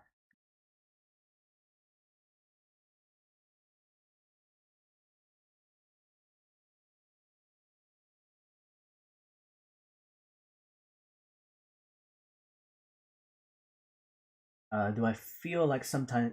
Do I feel like sometimes when creating a character that you're drawing yourself or people in your life? Oh, absolutely. So when I generate characters or ideas and moments and stories that I want to write, they're usually based on things of my own experience in life, which is why you living is really important as an artist. If you focus on education only, you don't do other things, books, play games, watch movies, play with friends, go on travels, visit locations, know your family more, get to know other people, build relationships. Those experiences in life, if you don't have them, you have no stories to tell. And so, if you're talking about imagination and creativity, it stems from experiences of your own. We all share these similar experiences. We all go through ups and downs, positives and negatives, successes and failures. All of us do as humans. We can relate in that sense, but they're also unique to ours only. And so you can tell those kind of stories that we can relate towards, but they're also unique based on your perspective of things. Laurie's asking me for a follow up, are there things at art schools that drive you crazy or make you feel that they're doing a service to the student? Um, yeah, yeah. I think generally most people would agree that it's too expensive. It's blatantly obvious. But what can you do about that? Some of these places are private schools, so they charge that amount because one, they're specialized, and also they have certain requirements of logistics of what they pay for. Their instructors are expensive, and tuition fees are high because of all those factors. But again, we're not running it; we don't know the true numbers of stuff. But obviously, education is not cheap. So I wish it wasn't more accessible, right? But that is also our culture and society. We've built off of a capitalism system. So there are separations in terms of statuses of people who are skilled and people who don't get access to it. And it's unfortunate because there are many potentials that are out there who are young or whatever age you are that have interest in these fields, but because you don't have the opportunities, either because of location or cost, or your financial situation, or your, kind of location of where you live, they're obviously not given those opportunities. And that sucks because whenever I travel around the world, even outside of especially out the U.S. and go to places where this kind of experience is much more lacking, and places where financially much tougher for some people, you see that they have so much drive and hunger, and even just given an inkling of the information, they soak it up like a sponge, and they're able to run with it with the same kind of passion, if not more so. And it makes you realize, like, man, just if they had that a little bit more support, and it could be coming from, let's say, obviously the government stuff, financial aid, things. In Europe, things like education is free. In the U.S., everything is monetized. So it's a system that we have, and we have to play the game, or we don't. And that's what it just comes down to. And if you don't agree with that game, you just can do something else. Uh, we can all try to obviously come together and try to fight that system of things, but again, these are things that have been ongoing for decades, if not decades, beyond. Um, that's the idea of where things kind of go. It is frustrating though, just from the cost standpoint. Beyond that, um, this is my own personal kind of opinion, and I'll mention this. It's in mine. I was a bit like, I don't know if I want to get into it, but I'll just say, uh, again, like I said, I've been teaching in the industry of education for this form of art and design for over 10 years, university level, independent level. When I went into teaching, I was about 28, 29 years old. I've been working in the industry for what, 6, 7 years up to that point. And so when I got hired on to teach, uh, my first school I went to was the Concept Design Academy in Pasadena. I was still working full time, so I had industry experience up to that point. You know? When I went to go teach, it was definitely a new experience and a new industry, and something I eventually went into more over the many years of the decade. what kind of happens right now is there's a shortage of qualified instructors. Many factors come into play, you know? Especially when it comes now with some of the schools that had shut down. They went to remote kind of stuff online, and some of the instructors are not interested in doing such things. They preferred in-person kind of stuff, or there were other things. Some of them are just getting old. As they're getting old, change of guards have to happen. But what some of the schools, like at, let's say, Art Center or other places, are doing, they're hiring very, very young, literally right out of graduation. So some of the students who are finishing graduation and they don't even work, they go straight into teaching, because to them, teaching is just an opportunity because there's a lot of opportunities for it. So if I can just get paid, to teach things that I already kind of generally know, they just kind of go for that. But the problem is they have no industry experience. It's not about age, about the experience behind what they're trained to do, right? So when they go start to teach foundations or intermediate classes or advanced classes, having someone there that you can't necessarily convey questions towards about what the future entails. How do I take this fundamental and apply it long term? Where are the ins and outs of that in terms of the industry? What's useful? What's not useful? What are the standards of things? Well, they don't know because they have no industry experience. They just graduated themselves. Now, this has happened on a handful of occasions in the last couple of years. Now, again, nothing wrong with the students. They're great people and they're well skilled, but I had wished that they took it upon themselves to go a bit further into the industry. And some of them don't necessarily give it their all on that side, kind of fall back into things they kind of want to go into, which they love education, so they want to do that. If it's just because they want to teach, I mean, how can I deny them of the opportunity? Of course, if that's something you really truly feel passionate for, go after it. But at the same time, we're talking about it as a skill set that has functions and adaptability into the long term of use within industry level stuff, professional level stuff. So as an instructor, having that kind of experience is kind of critical, wouldn't you say? That's definitely one of the things that kind of like irked me a little bit, where it's not the student's fault or the people that are hiring their fault. It's the school's fault. They're turning to them because they're easy to grab. They pay them sometimes less because of it, because they're inexperienced, right? And they're not, kind of paying for the more experienced people, unfortunately. Iman's asking, what personally drew me towards teaching? Well, it was my instructors, my mentor. Teaching initially started when I was given an opportunity from a school at the Concept Design Academy. And they said, we'd like for you to come in and teach a class on sketching and drawing, which happened to be, what I like to do was dynamic sketching. Now, at the time, the only teacher that taught this method was Norm, my mentor at Art Center. So this is in 2010, and I asked him, hey, do you mind if I teach this at the Concept Academy? And so he was like, yeah, absolutely. The thing is, in the time when I was a student and working with him, I was not aware, and people of my friends would tell me he kind of groomed you for this, essentially. So my first experiences in even teaching started even during the time when I was a student at Art Center.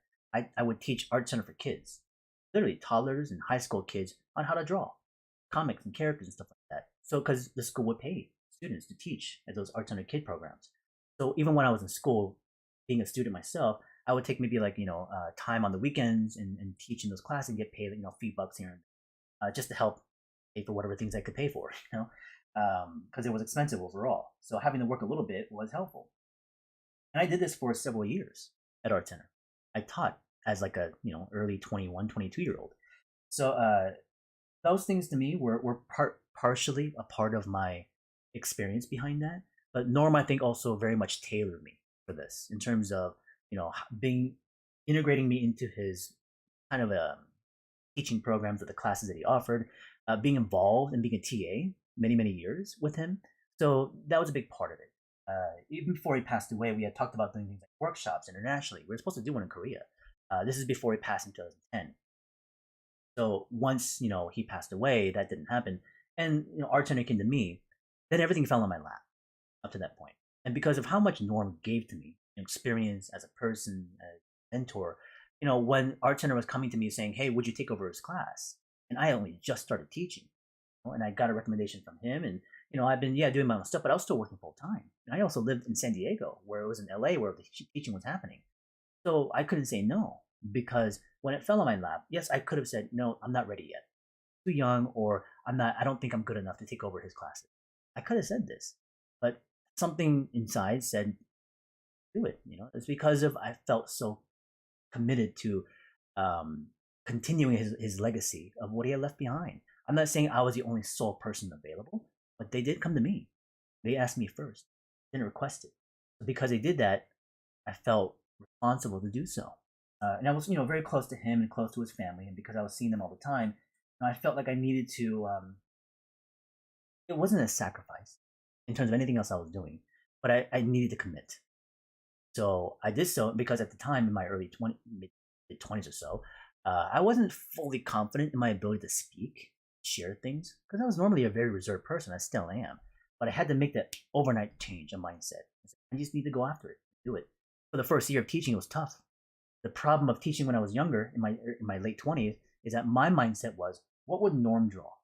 How would he explain this? If somebody asked me a question, how would I respond to it, or how would he respond to it? What would he say in that position? So my mindset was always trying to predict what he would do. But I'm not him. I can't be him and never will be him. I'm myself. So after a year of teaching, I had to find that and really find the voice in my own methods of how to explain things. And after the many years afterwards, I became more confident in doing so. Where it kind of came towards. That's kind of the origins of how and also then why I teach.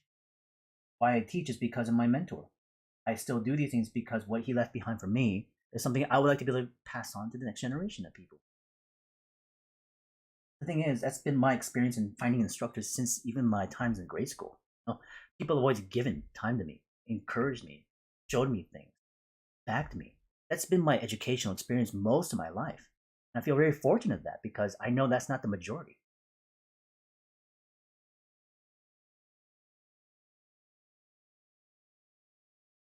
I hope that answers your question, Iman. We've been saying I have a voice of the teacher. That has gotten to me in some trouble, by the way. It's not always a good thing. It works in a format where I'm actually teaching, but not in a good format when it comes to more of a personal kind of relationship. Hard for me to turn it off sometimes.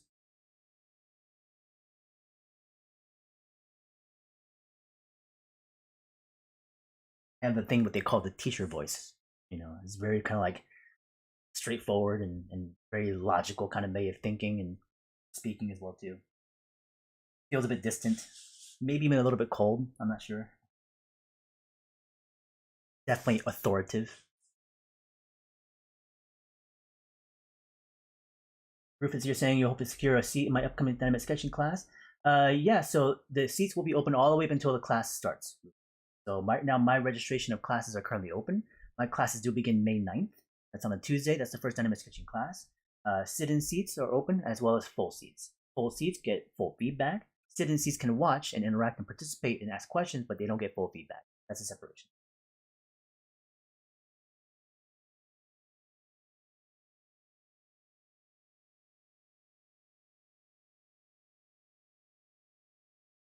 Pushing line weight, cleaning up edges, putting a couple of bits of drop shadow here and there.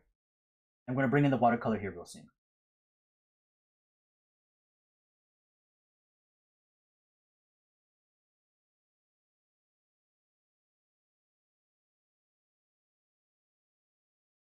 Here around here.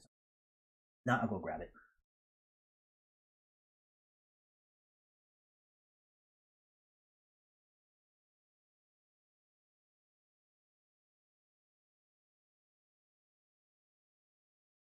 Curious, do I have the Astro Girl figure?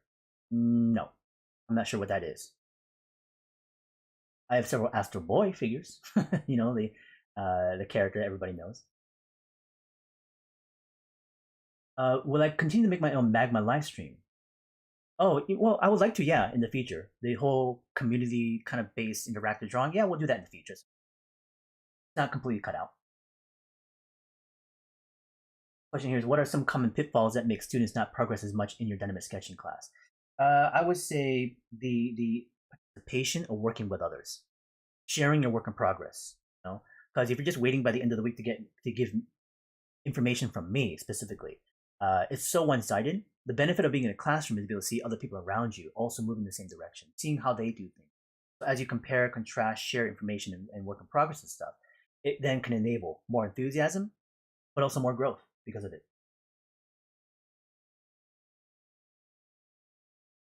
Riverink is asking, how did you acquire commission work in my early days of art career? Are there insights in insights that stand out to you, like in drawing process or business side? So when it comes to the early parts, when I was, let's say, coming out of school, getting commission work, I didn't really get that many in the first place, but definitely a part of it was when I began doing things like Comic Con in 2008. So I only graduated Art Center in 2004, and I started doing Comic Cons in 2008. Now, some students today, it's very common for them to participate in shows as students. So again, things like Comic Cons, anime expos, or shows and conventions. As students, they'll go there together with friends. They'll pay for a table, which can cost between $400 or $500, but split between two or three of them, a bit more manageable. And they will go there to sell prints and make booklets, but take on commissions. So being at the show, being around a location where people are looking to actually get commission work, you need to be in that area of the mix, right? If you're just online, now you're competing with millions of other people online as well too. But if you can find yourself in a location that's more centralized for that, there might be a chance to build that kind of content work.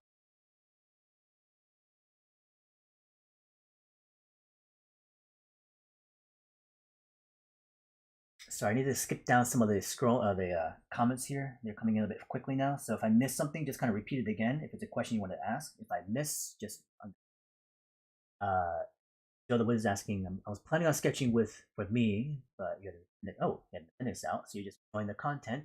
I'm glad you're here. Hopefully you're recovering well, Joe. Ken's asking, how would anyone here, approach drawing people in public when you want to go into a more detail and more than just quick gesture studies? Well, in those situations, it's situational again based on the subject matter itself of the person. If the person is more mobile, moving around, maybe in a kind of more of a temporary situation of standing in line, you don't want to go into more rendered detail. If the person is stationary, reading a book, having a conversation, something like this, you can see it from a distance, might be more appropriate. Travel, maybe like on a train or something like that, where the person's going to be sitting there for a long period of time, might also be more approachable. But you can also then gather a lot of these kind of like gestural pieces, and based on either visual memory or using then your imagination to fill in some of the actual data of details, is kind of the same like this. When you study from observation, you can try to obviously capture the person as they look, or you are looking at that person as inspiration to generate a study, which you then take that pose and study and go home and take that sketch and add more to it based on either memory or of just stuff you would create. Well, what if that person was wearing this kind of shirt? What if the person had this kind of expression? You can adjust and change it. So it's no longer just that one, moment of an observation of that person in front of you. It's, an integration of observation and imagination. But it's also another thing, which is when I draw an observation at, let's say, like a cafe, and I'm seeing people, I don't look at it, for me, my sketch, as being a freezing of a single moment of time, passage of time. So as I draw that person, what if that person moves and I haven't drawn that portion just yet? Well, I'll, obviously adapt with it. I'll move his arm a different way. What if that person got up and moved away and someone else took over, sat in that position where they were? Okay, well, that person sitting there is someone who's brand new, and I've already gotten half of the torso done of that other person. Well, I see that other person's leg now. I'll draw that person's leg, that other person. So I've now stitched together two different individuals, where one person was originally sitting there and I left and I sketched them halfway. Another person came and sat down. Well, I'll draw the rest of that person. So it's no longer a single moment of even a single person. It's a passage of time and experiences of what I'm observing. Oh, the Astro Girl from the Jungi collection. No, I don't know even how I could procure one. Honestly, serious. I guess I could buy it online. I could ask my manager, Pizziparani, maybe they can get me one. But no, I'm not really seeking to get it, honestly. Cool, I like it, but I'm usually more specific of the kind of figure that I buy. I'm also trying to limit how much I get. I already have so many toys. But I wasn't sure what you meant, but now I know what you mean. I don't know if you like the design. What do you guys think of it? I don't know if you saw it, the recent Kim Jong-gi post about the design that he worked on, the statue of the Astro Girl. Pretty cool. Postmodern Human says you already purchased your seat, and I appreciate that. Welcome. I hope you'll be able to work with us and be a part of the Discord. And Discord's a very active environment, and I'm sure you'll enjoy it. Anything I should be ready with, or you'll inform us later? Yeah, I'll be sending a welcome email about a week or two before the class starts. Okay? So look for that email at some point then, which will be around mid to end of April, I would say. Laura's asking tangent question. What's my thoughts on Carl Kapinski's work. I feel like that man can do no wrong, like yourself. Well, I mean, I think people that we follow or appreciate, we have this pedestal that we put people on. At times, I do this as well too. Artists that I like and favor, they can do no wrong. They can draw whatever and be like, man, I love that piece, and that's fine. You just appreciate their work and appreciate them as a person, and especially if you get to know them a bit more based on things you've interacted with. You have a clear understanding of what kind of person they are. And Carl very much is the person that he presents. Very, very much true. He's such an amazing person. He's super giving, extremely humble, almost to the point where he kind of self-deprecates himself a little bit, but he's still very good. And yeah, he's definitely a bit more of a older soul in that way, I guess. His energy in that sense, but he's definitely fun to be around. I love having conversations with him, and I've gotten to know him better over the years because of this. But he's a great guy. That's just him, though. His work speaks for itself. Obviously, there's nothing I can say about it because his work is beautiful. I think it's less about talking about his work, but more about him as a human being. Because many people that are under Super Ronnie, they're all in that kind of alignment. Guys like Carl, even like Eliza, she's an amazing person. Her work is stunning, incredible. One of my favorite artists out there right now. Someone I would actually like to collect more of her work. But she's also just a really cool person. It's nice to just hang out and sit down and have conversations about their pursuits and what they do and whatever they go for. We all come from, I think, similar kinds of cut to cloth, I guess.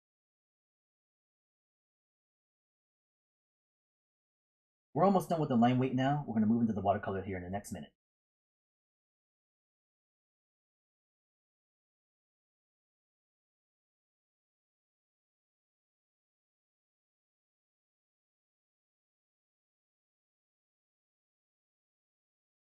Sundstrom has mentioned about the CGMA videos on YouTube, which is just a portion of the entire class. They're older videos, but they're helpful. I'm glad they were. Now you have a career. If it wanted to tell me that what I taught was valuable, I'm glad you were able to use it in some way, Sundstrom. What Sundstrom is talking about is that there's a CGMA YouTube channel, and they posted up samples of the class lectures.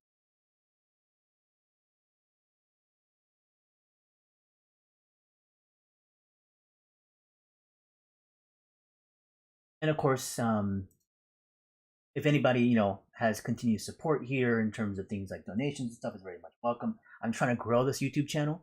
I want it to be one of my main platforms. Instagram is fine. It stays pretty stable and steady. It's not dropping. It's not necessarily growing as much anymore. The way their algorithm is set up, it's kind of whatever now. And honestly, even like their whole blue check system is kind of ridiculous. So you have to pay for a subscription to even get that. And I've noticed some of my friends actually paying for it. It's like, are you serious? Why would you pay for something like that? I get it that you're getting more access to certain things, content maybe, but I don't know if it's really worth it. I would never really go that route. I would never pay for check, whether it's on like a Twitter thing or Instagram thing. But YouTube seems to do a lot better, algorithm wise.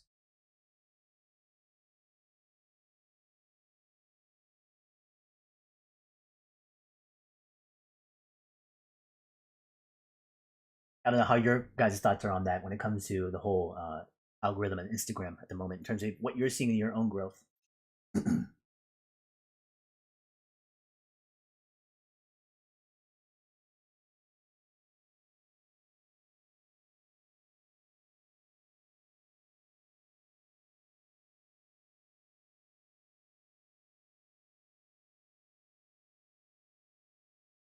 Right, that's pretty good so far. Let me see if there's any small minor adjustments of things that I want to make.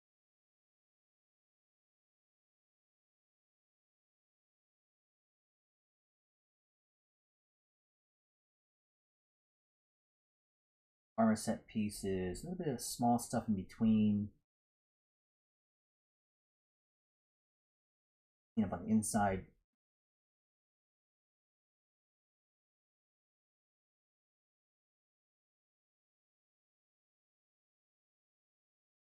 Coast and Dragon was asking, any good books to learn from, like Andrew Loomis for figure drawing? I mean, there's tons out there. You know what? There's a book I just got right now. This one, after my class this morning, there was a bookstore right next to the place I teach at. And it's kind of like an antique bookstore. And so I went there and I found this. This is a grail for me, a grail find. I literally found it today.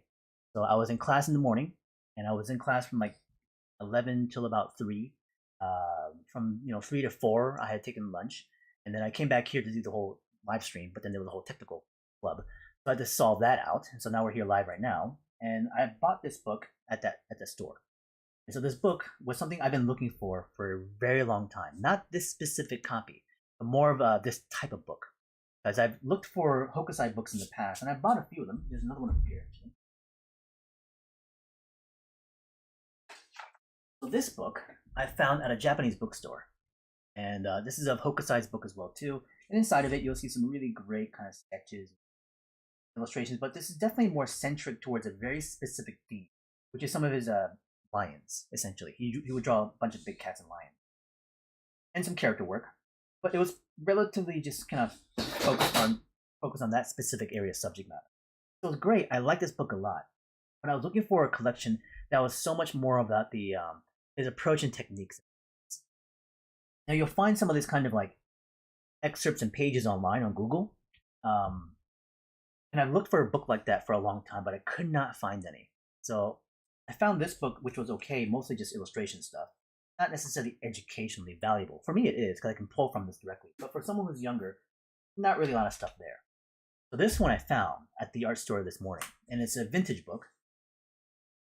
This one cost me about $70, which is a pretty good price. I was expecting it to be like 100 more. This book was produced, this is a fourth printing in 1959. Okay, so this is a 1959 book. This is a fourth printing, first edition. Well, the first edition came out in 58. The fourth printing came out in 59. So this is a really, really kind of like, when I opened it, I instantly knew. I literally saw it stacked with a pile of books, and I saw the spine sticking out, and I saw the word of Hokusai in sketchbook, and I instantly knew, like, this is the book I have to get. Without even looking at it, I knew I was going to get this. And this book is really fascinating because on the inside of it, it gives you a lot of the breakdowns. By the way, Hokusai, and the term of manga, it comes from him, which is, manga literally means like random drawing. Today we know of mangas as being comics and stuff like that, but the term coin of manga came from his studies of exercises and drawings of random things he would draw. This book is really weird because the printing is printed on a large sheet of paper and folded and bound in that way. So I don't know how or why they did this, but it's really interesting. So I like that a lot because it feels like almost super thin, almost like rice paper. Really, really cool. So the inside of the book goes into different subjects. It goes a lot of history, understanding about what he does. There's really fascinating inserts as well. Beautiful drawings. And this is a sketchbook of Hokusai stuff. Now Hokusai, again, we're talking about the 1800s, 1870s, something like this, when he was being active, So the book itself then goes into certain subjects, topics that he drew. So this first one is going to go into people. So it goes into like his sketches of people. And so these sketches, most of the times, were done from observation. He did tons of observational drawing. Fascinating. So it shows his studies of shapes and iterations, his layouts, and then he does a lot of other stuff from people. It then goes into things like fauna. So you think drawings of animals, and most of these are done from his observations, like insects and fish and reptiles. Other times they're just from the imagination, but he had studies. But why I find this educational is because I can see the way he develops his form and shapes. Now you have to understand, Hokusai is known for his woodblock printing, so they're mostly very two-dimensional, graphic styling. But when you look at his sketch work, it's much more volumetric, three-dimensional feel. And so I've loved the way he would draw. Stuff like that is amazing. I zoomed in on that.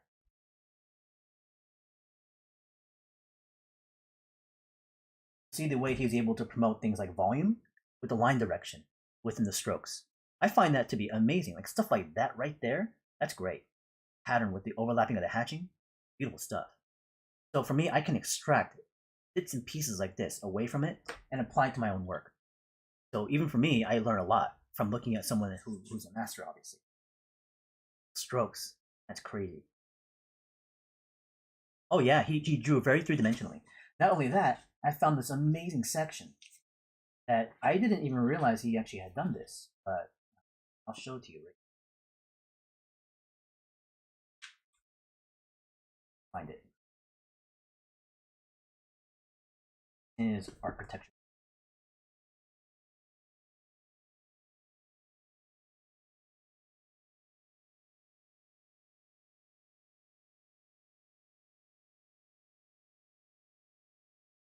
Hokusai practice perspective.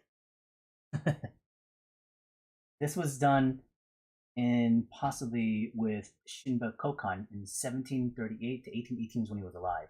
So in the 1800s, at some point around that timeline, he was studying Western perspective, Hokusai. He understood depth of converging lines, horizon, overlaps, scale change.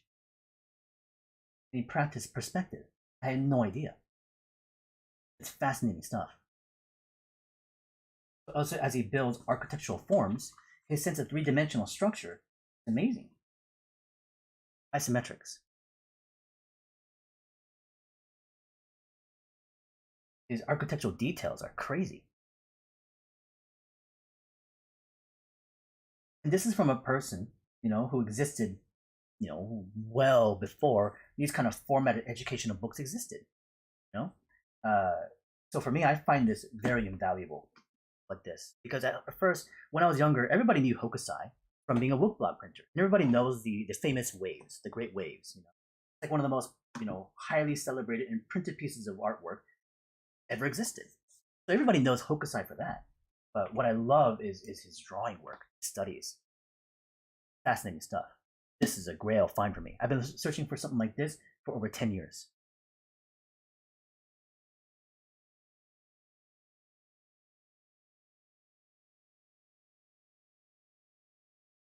Yeah, I love stuff like that for sure. So book hunting, I love to do.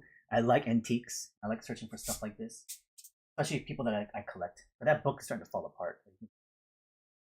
Part of it was falling off. An old book, 1959. That book. I found two other books as I bought the Hokusai one. The other book, actually, they're right here. I'll show them to you. Sorry, I keep breaking.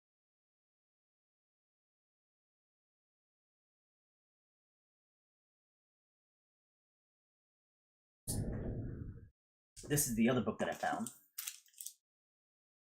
The Watercolor, The Hows and Whys. I had never heard of this book. I don't know who this person is. I wasn't so interested in the watercolor as much. I like watercolor stuff, obviously. And so, it looks like just a regular art book. But there's a section in this which is really, really great. And it goes a bit further back. It goes into design. As you go into design, he talks about composition, but he also talks about things like texture and shape language, graphic design about them. And also he does exercises that are similar to what I do in my classes. Gradients, smooth to rough, scale change, small to large. These are exact notes that I would do in my dynamic sketching class. And I've never seen this before. This book was produced in 1958. This came from the exact time around this Hokusai book was printed. This is 1958. I don't know who this person is, but the exercises, what they're doing, is no different to what I would do in my dynamic sketching class. Harmony, contrast, shape language, texture. And he goes into the drawing. Really cool observational studies, people. And he talks about something else in here, which is like philosophy. Crafted philosophy in art today. I want to read through this one. And I don't know who this person is. I'm sure he might be somewhat famous, but I don't know every single artist out there. So this was a really cool find. Like $10. And I found this one. How to Draw the Dog. I've never heard of this person, Diana Thorne. This was printed in 1950.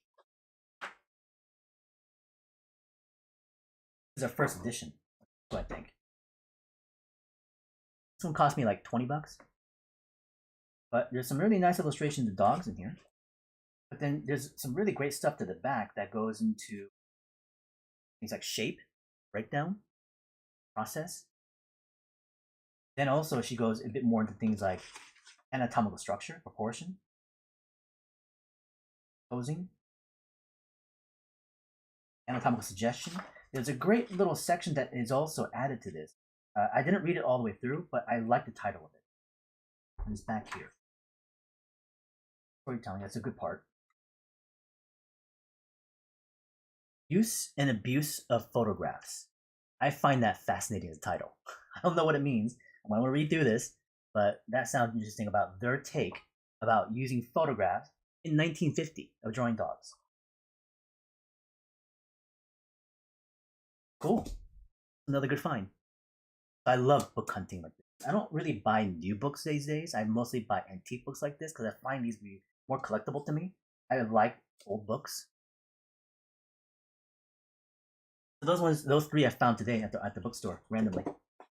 So I'll usually visit a bookstore once, every couple weeks, and I see what you have. Hey Nico, what's going on, man? We were just talking about Super Ronnie, and hopefully you're doing well. Nico's gonna have a show really soon in LA, and man, I'm not gonna be here in town. I'm actually traveling to Japan and Taiwan next week. I'm out for 2 weeks. I don't know if I'm going to see you. I don't know. Hopefully, we can find a way to arrange it in the future where I'll see you in the show. But I told Lim already, and I'm sure Lim will see you. But I don't know if I'll be able to catch you when you.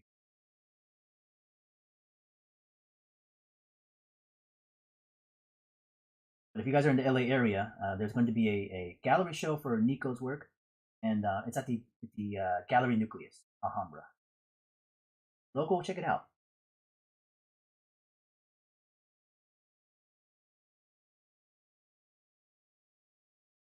So here's our commission up to this point, and I'm just kind of adding a couple of small little touches in here and there. I think we're ready to go now, though, into the watercolor. We're not doing actual color, we're doing it black and white, grayscale, and there'll be touches of color here with the cherry blossom. So I have water brushes. Yeah, for sure, Nico. Nico will definitely do so. Let me get my watercolor set. I think I left it outside. Give me one moment, you guys. I'll be right back. So, real quickly here. One moment. Back.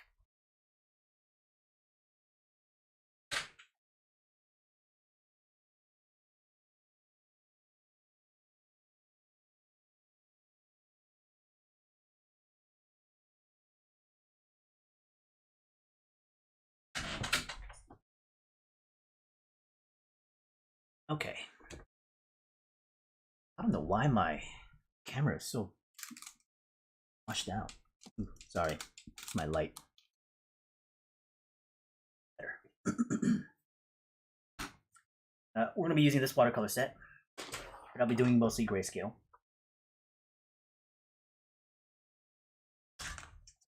Here. Now, I don't literally have black in this set. I'm going to mix to my values.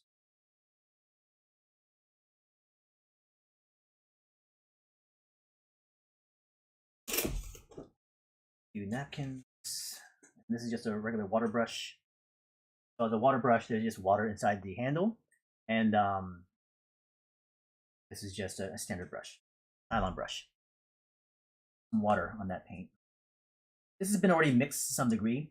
Typically, what you want to use for two paints to get black and white or grayscale is burnt umber and ultramarine. Those two colors, if you mix them together 50-50 ratio, you get a neutral gray. You can add a little bit more burnt umber and get more of a warmer gray, or add a bit more ultramarine and get a cooler gray. So right now, I'm going to pull from my burnt umber, which is over here. This is like a brown, a dark brown. As you can see, it goes a little bit warmer. A bit warmer. Warmer. But if I add the ultramarine, which is like a dark blue, I can't remember which one of these. It can just be a regular blue, honestly. But I think it might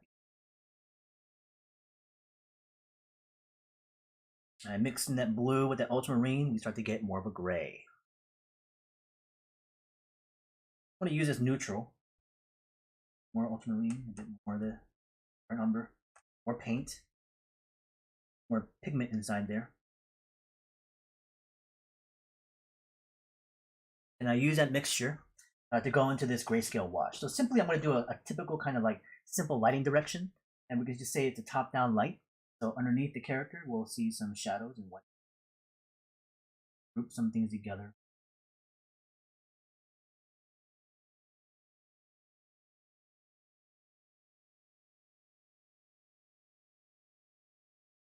into the weapon area here. Do a first pass on a neutral grayscale overall. And then we'll hit some areas of contrast and dark shadow shapes. Again, the cherry blossom will be back over here. Add a cast shadow of the weapon.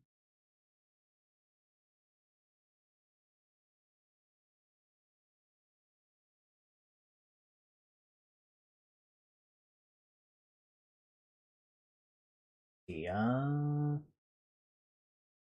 question was, do I have a book about clothing folds? I don't. I don't actually even know of any that I can recommend. Not that I know of. If anybody in the stream knows of any good books on clothing, drawing details, or methods and techniques, do share in the chat, please. But I don't know personally of any that I.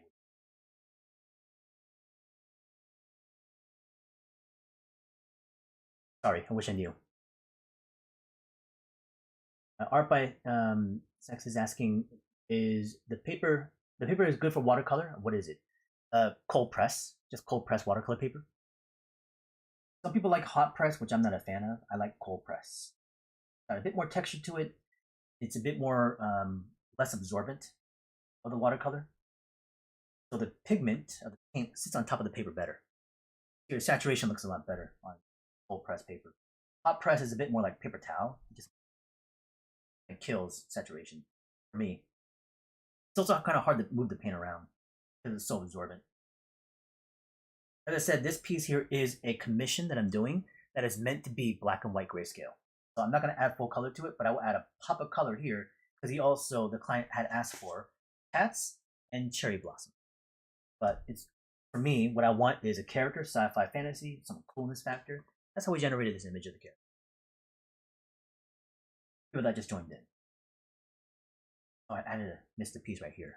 I want to add a little bit of string, like a cat toy.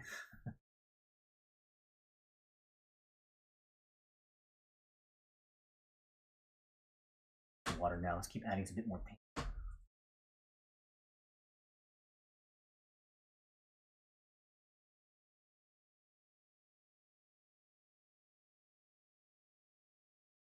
Group all this together in the shadow side.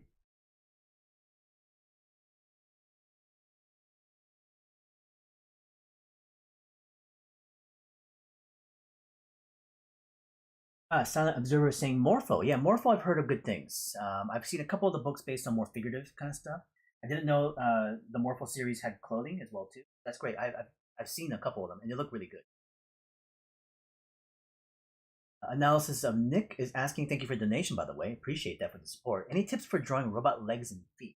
For the donation, absolutely. I'll explain more in detail. Give me a moment and I will show you to you. Not just verbally explain it, I'll show you. Be patient for a second and I'll come back to it. Get a few more of these pieces in place.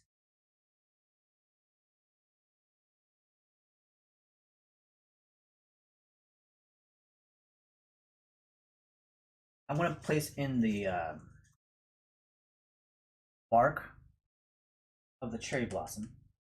You know what? No, let's do the cherry blossom first. Flowers. I want to get a bit of that pink.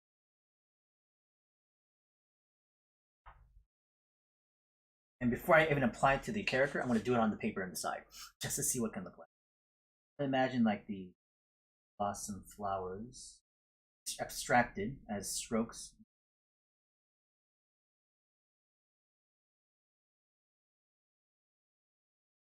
I'm going to imagine the bark, more contrast.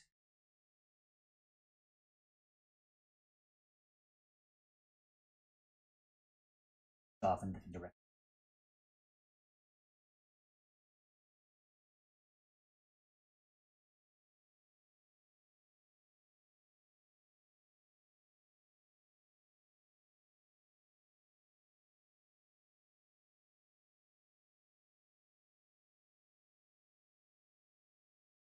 That will give me some of the patterning that I want. I'm going to move around the paint a little bit. Branch stroke. Lots of additional petals here and there. I'll put that onto the back of the jacket. Nico, hey, you're learning watching my video. I can probably learn a lot from you as well too. A lot of you guys know Nicholas Namiris' work. If you guys haven't seen enough of it, check it out, please.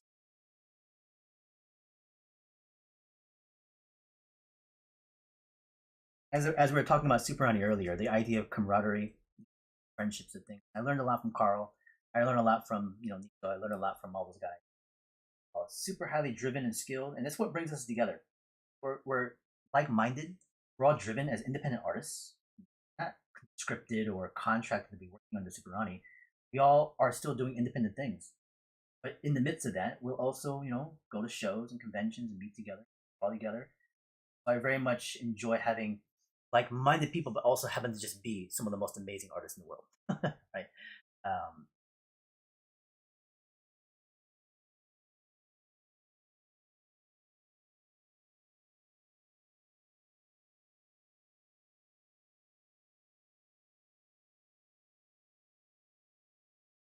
Drawing Dynamic Wrinkles and Drapery by Bern Hogarth from Short Long. That might be a good book too, because Bern Hogarth is someone I know more for figurative stuff, but not a lot of the clothing.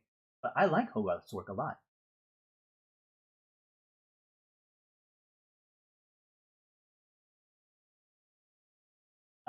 Question here is, what do I think about those Kim Jong-gi shoes I got? I love them. I didn't request them. They sent me a pair. They apparently put it aside for me. They're great. Quality is nice. I like Adidas. I'm more of a Nike person, but I also like Adidas. I'm a big sneaker, collector. So for me, I very much enjoy having a pair. I drew on it because it's my first, personal collection of things. I like doing that. Go into a bit more contrast now.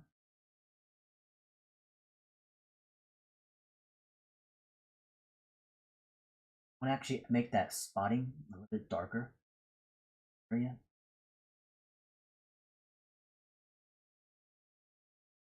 And I'm going to go into that question that was about the mechanical designs for drawing robot legs and feet. Go into that next. Kind of touch up a couple spots. I'm going to let it dry a little bit as I've been moving around water, essentially. Once we come back into it, we'll start to finish it up. Form shadows here. Drop shadows apart. I might do something in the background a little bit. Kind of frame him.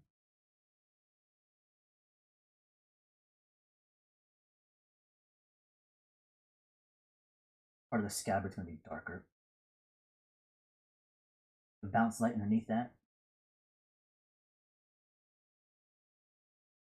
Let's go to this other piece of paper on the other side.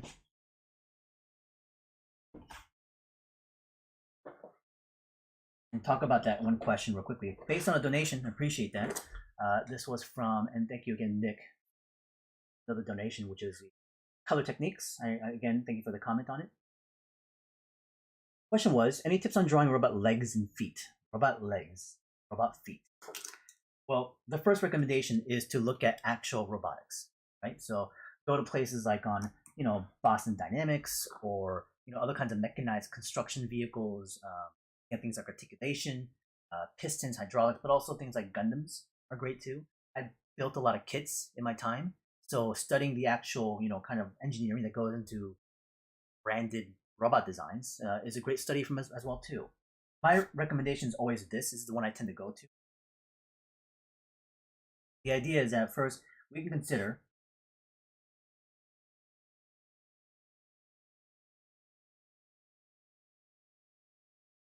just the leg, patella, tibia,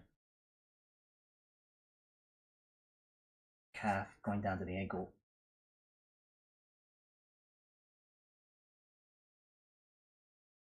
Toe cap. Here's just a leg. Muscle, string, quads. Just an average leg. So we've indicated some of the muscles that are on there. Obviously, we can even draw things like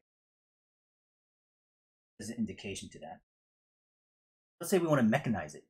Now, of course, you can actually play with this proportionally. You can extend it, widen it, shrink it, add components to this thing. But let's just take this first and just mechanize this as it is.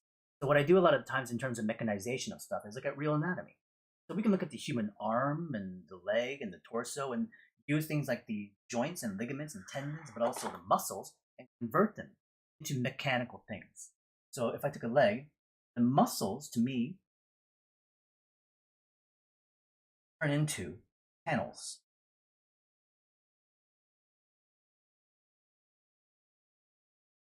Muscle is the panel.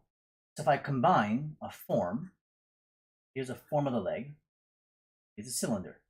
Here's where the joint area is. The lower leg, which is in the form. Here's the bottom portion of the foot. Not changing proportion of the leg itself. But now I'm going to take the muscle groupings and start to mechanize them by adding things like panel lines. I'll even separate them. By separating them, I have clearance of movement. I'll also expand on the silhouette. Now, in the area of the joint, which is the knee, the patella to the tibia, I can incorporate that as panels as well. But then in between those, we have things of the shape language, the visual information that can suggest the idea of articulating joints. So you can look at things like actual physiology of anatomy, looking at human articulation or mechanical articulation. Just Google it. You'll find information and visuals of stuff like this. So I can see things like a hinge joint here. So what are some joint types that we can play with? Things like hinge joints, things like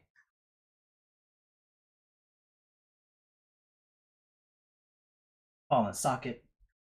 There could be things like saddle joints, rotational joints. There's many other ways you can look at joint structures. So here, we're just going to use a simple hinge joint because the knee just moves in one way, right?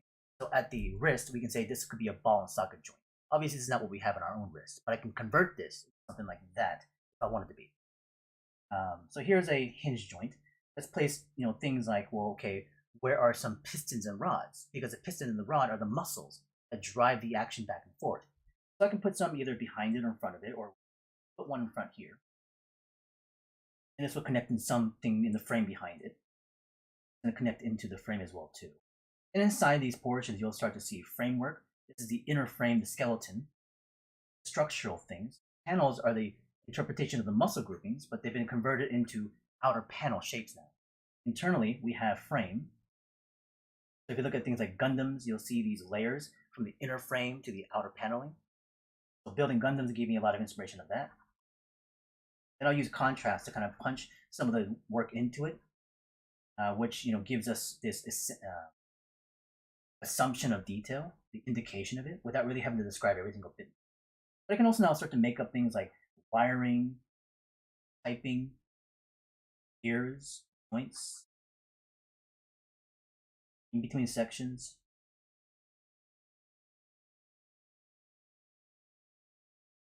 Now, the shape design is something that requires an experience by trial and error and doing many iterations of them. You can start to come to conclusions of what kind of shape designs you'd like to go for.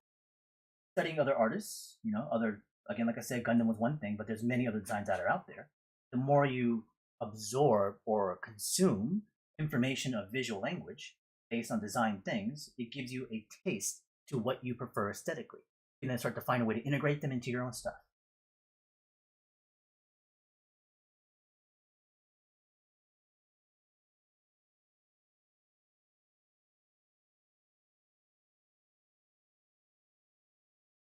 Let's go to the lower leg. Down, this is where we like a leg bone is supposed to be. Then we have the outer panels. Make a shape in between that. Joint structuring. Covering and panels. Kind of protects some of the sensitive, equipment and materials on the inside. Pipes and gears. Suggestion, and also even just made up information. Now, this is just representing the human leg. Proportionally, you can do many other things. I can make this leg on the bottom portion really big. Here's a Mega Man feet. You can mechanize that as well too, and give it a really fat, chunky kind of boot. Or you can make it super elongated, thin.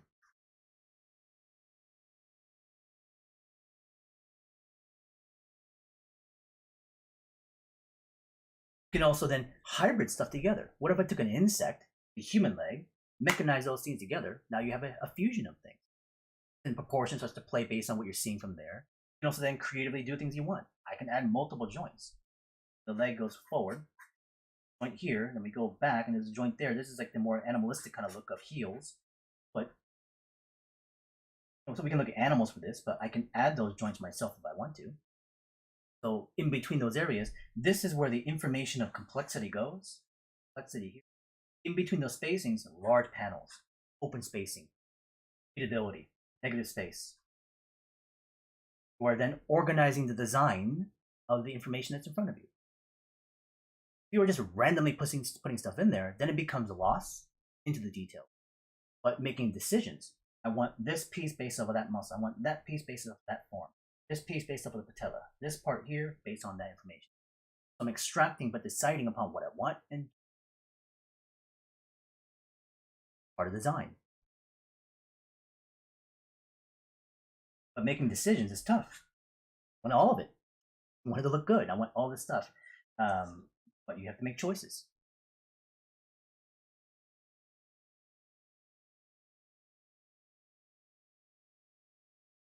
Anyways, here's a quick demo on how we can mechanize things. Human leg.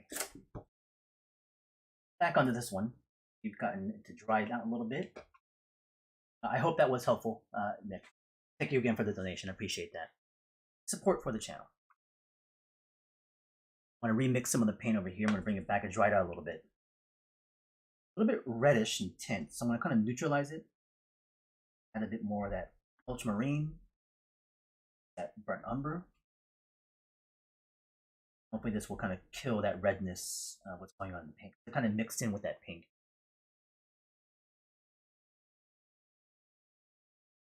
All right. Go back in and just kind of touch upon some of the areas of maybe some contrast, deep shadow shapes, crevice of areas where less light goes into.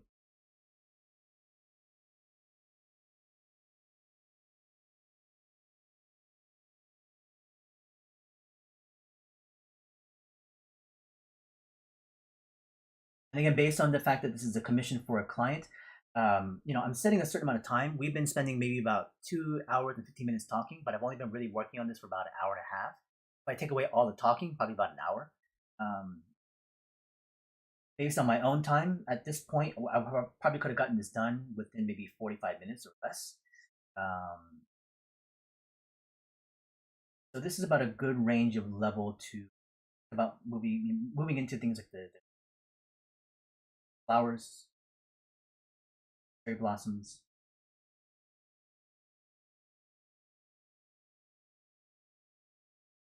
I'm going to drop that leg here darker in value.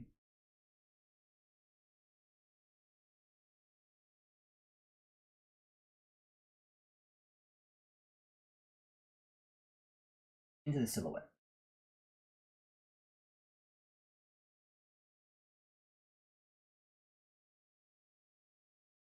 Sorry, there might have been some questions I missed beforehand, so if I haven't answered your question, please restate it, and I'll try to read it again.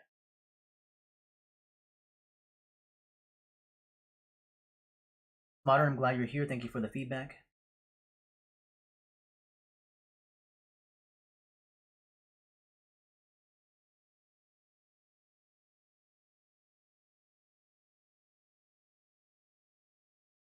Silent Observer is asking, what does it take to get a personal critique of my work by me?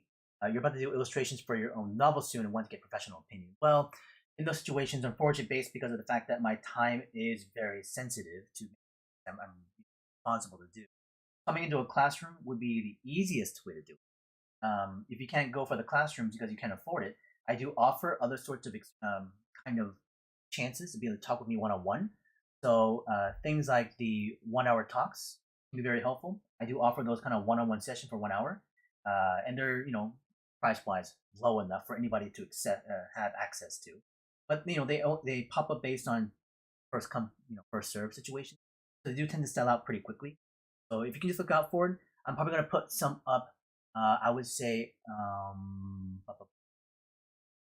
after the 27th, because for this particular week I'm leaving for Asia. So when I come back the 27th, I'll most likely post up 2 more chances for 1 hour talks. So in those 1 hour talks, I can do feedback of anything you want to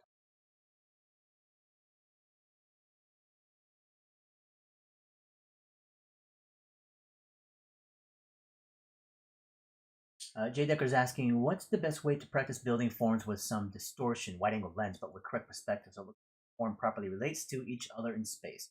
Well, first, understanding the basics of perspective, having that fundamental down with a bit more of a confidence would be highly recommended. Second, from there, observation. Study images and photographs of actual wide angle lenses based on whatever subject matter you want to go for. It could be figurative, it could be otherwise. But to play with the widened perspective and to be able to visually estimate the accuracy, that you got to see it. You can't just assume you'll be able to control it. Now, again, the basics of perspective will give you a bit more of a better sense of what you're trying to strive for. But like I said, even then, I will be looking at a lot of reference images.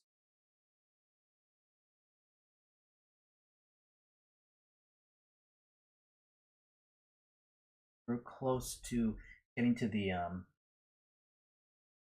cherry blossom. Fuck all this stuff. Let's do that now. That pink again. I want to look on my phone at least one image of a cherry blossom, just so I'm not second guessing myself. I just want to confirm.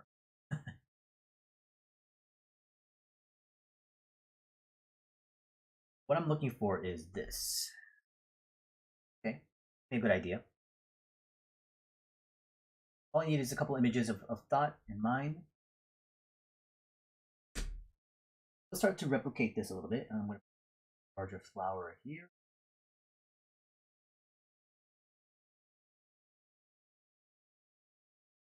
Buds kind of round on top. And another one here.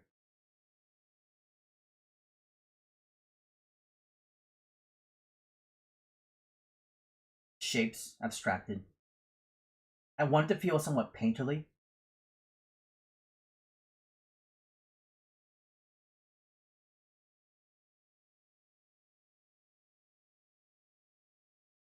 Those as they are. And I'm going to use a darker contrast for the branching. And so we're going to replicate again what on here.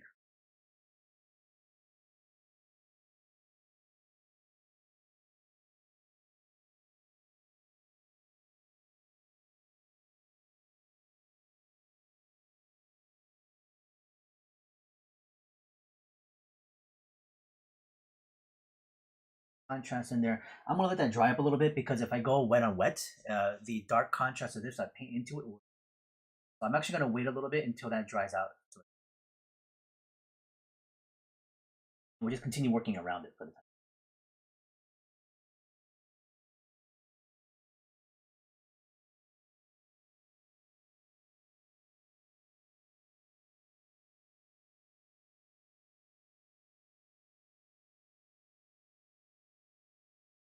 Questions earlier.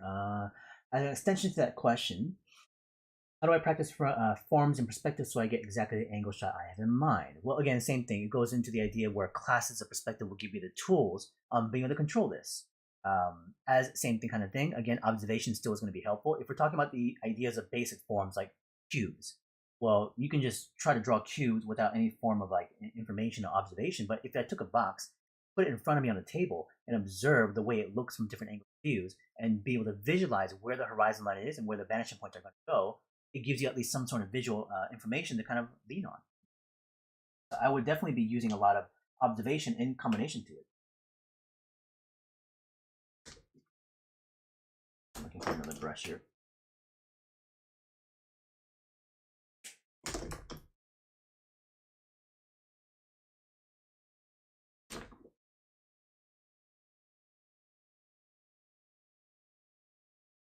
Question I'm getting is, what was my approach to learning composition and design? Well, from school, classes. Even then, a lot of it was very much trial and error and practice as I continued beyond education. You can only learn so much in school. And beyond that, a lot of it is based on then, getting out there and learning from on the job.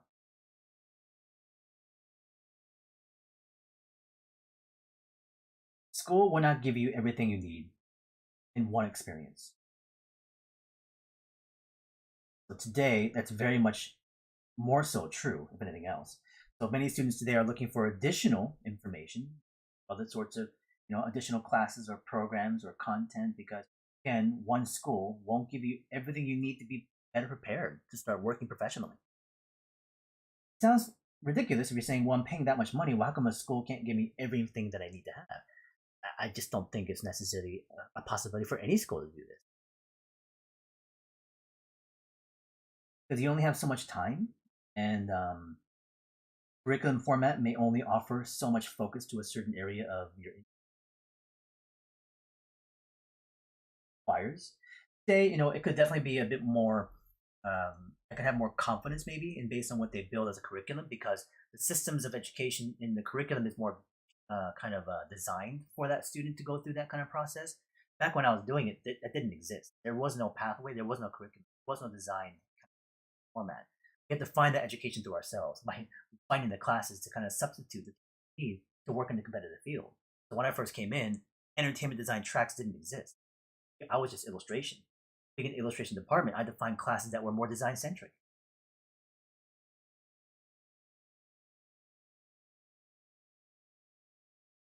I mean, do take a listen to the chat I had with my friend Izzy from the last stream, and that'll give you a bit of ideas about the kind of experience we had at Art Center. I know the audio wasn't the best in that one. I'm going to obviously correct those things in the future. More guests coming into the future, but I hope that you guys were able to listen to that a little bit.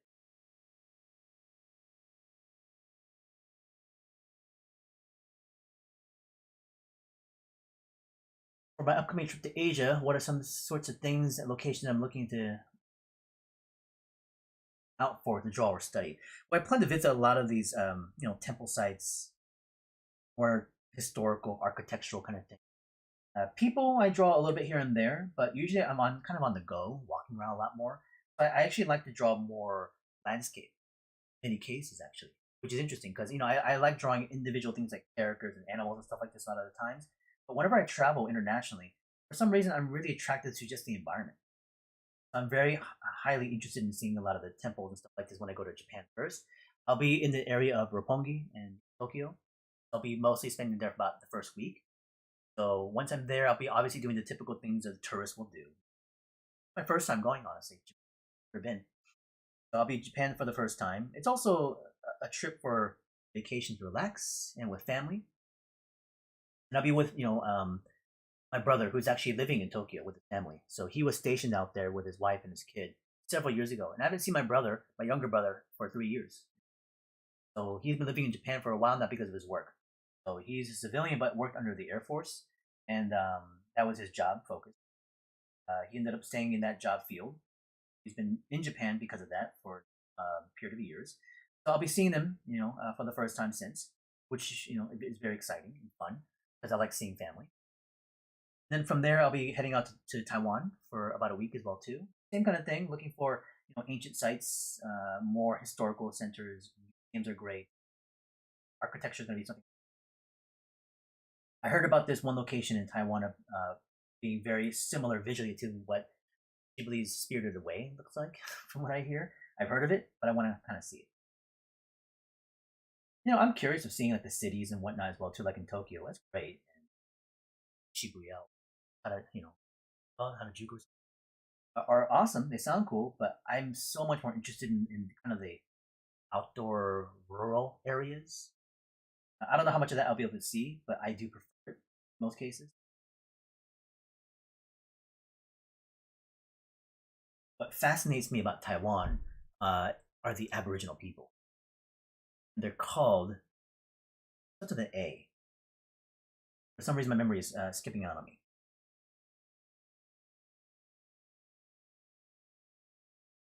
I'm trying to think of it right now. Maybe somebody here can put it into the chat. But it's the Aboriginal people that live in Taiwan. Right? So I think it's making a comeback, a bit more towards the cultural representation, the resurgence of some of the they do culturally. Things like the tattoo work is really fascinating in Taiwan. The Aboriginals have a system of how tattoos are being done from them. They do a lot of facial tattoos, and tattoo work in Taiwan are normally done by the women. Being able to even like interact with local people, I'm interested in being able to do that. I don't know how much I'll actually be able to see, but that's why I also like traveling, the other cultures.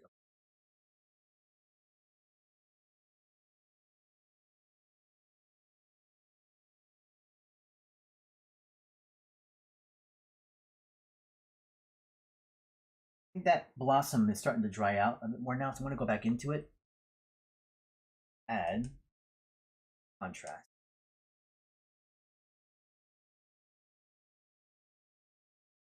What I might do is actually even use another brush.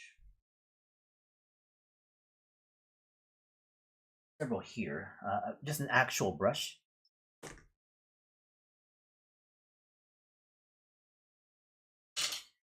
might be better. A bit long.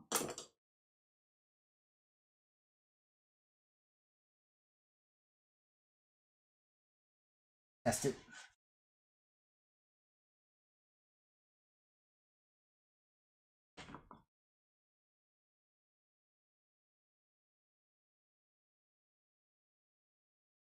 Paint to it.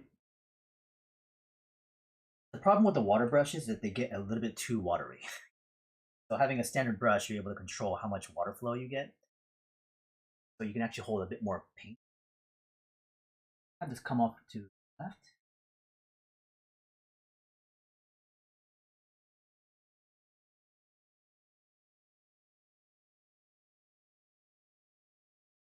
That will branch off in different directions.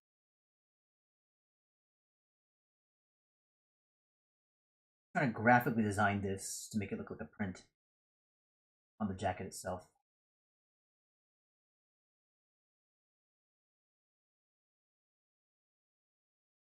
Adding a little bit more in some of the areas in between. And let's also, when it the water, I think we had a little bit of water in a cup from earlier from other paintings. Get back into that pink. Add a bit more contrast. Inner parts of the flower.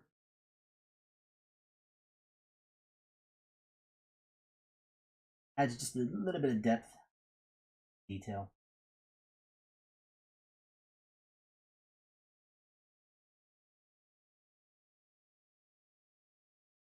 Fatal's asking tips on staying away from perfectionism. I think all of us as artists are familiar with that mentality of trying to achieve a certain outcome of what we produce that has all the elements that we want exactly as they are. So perfectionism is a very much a true thing that comes for all of us, and something that we're not going to completely avoid. And that's the first thing to recognize, is that it's never going to go away. That mentality or thought or feeling, this urge to control and to get it just right, will never disappear. But what has to happen is that as you mature, you're able to embrace the idea that perfectionism is not even, it's an illusion, if anything. There doesn't exist. Perfect doesn't exist in what we do. If anything else, the idea of what we want to focus on as a mindset is less on perfect, but adaptation. How do I adapt to a situation based on whatever direction it's going towards? Oh, it's not going the right way that I want. How do I adapt with it and start to steer it in the direction that feels better towards the outcome of the piece, right? So through adaptation and decision making, I can then make those choices to be able to navigate these difficult challenges. But if I say it's not perfect, you say, oh, okay, this is not good enough. You tear it up, you start over again.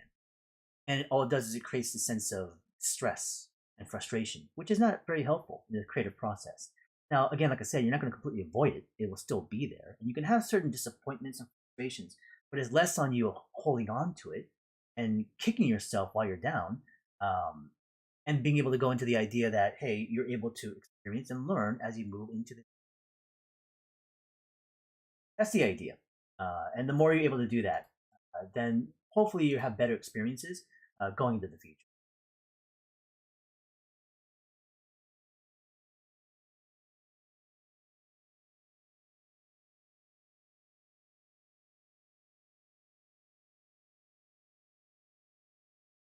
Hopefully that helps a little bit.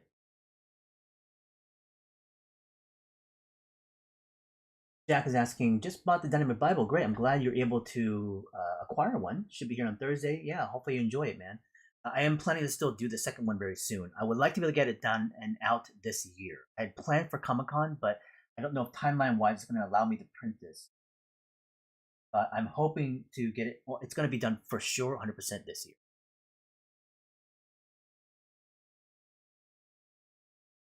And again, welcome, Jack. I'm glad you're here. I'm going to switch back over to a different brush. Okay, we're going to go back into the grayscale again, just to finish up the last couple of spots, and we're almost done here.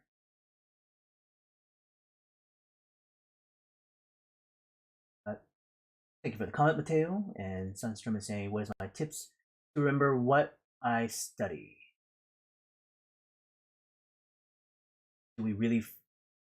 Hold on, let me read that again. What are my tips to remember what I study? Do we really fully master a subject? I don't think you fully master something.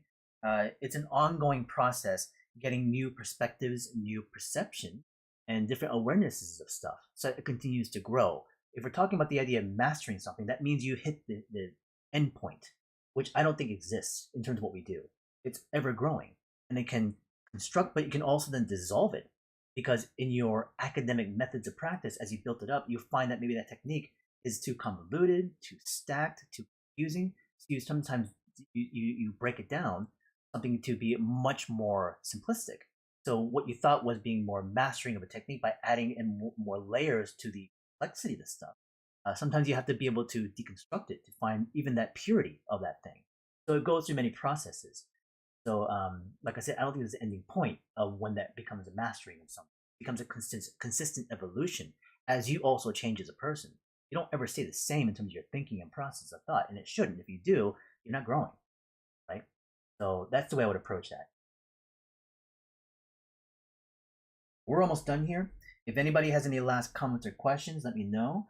I'm going to add a few more pieces once I'm done on the stream, just in the background a little bit. But I just wanted to make sure we got a good sense of the character in place while we did it live stream wise.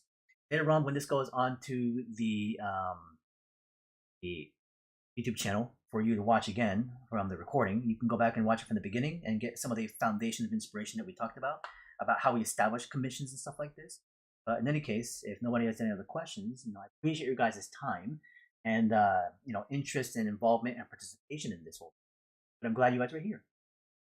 Last comment on the side is very strange how you can paint the cherry blossoms appear even more 2D in a 2D medium. They really do like print on the jacket. Well, I'm glad that feels that way. That was my intent. Anyways, the next time I'll be on live, I would say is going to be back when I come back from Asia. Question here from Well Tempered Claire is, do you go back to practice fundamentals? Well, I do because I teach it. So when I have to instruct it, I have to literally show it. In a lot of ways, that actually is my practice as well. So do I do it on my own time? Not necessarily, not always, but my daily active exercising is more elevated in that nowadays because I've done it for over 20 years myself. So I don't necessarily go back to the very beginning, but I can take certain other levels of that experience of exercise and definitely apply them. So for my daily observational drawing, that could be a part of it. But in terms of do I practice lines and circles? Not as much, but I still show it and I have to go through the exercise of producing it, which is still a form of my exercise.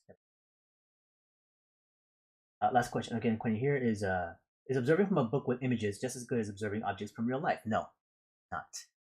Looking at a photograph of a book is great as context to what it can look like, but you lack the dimensions, texture, scale, possibly movement based on the subject matter, if it's like an animal or a person.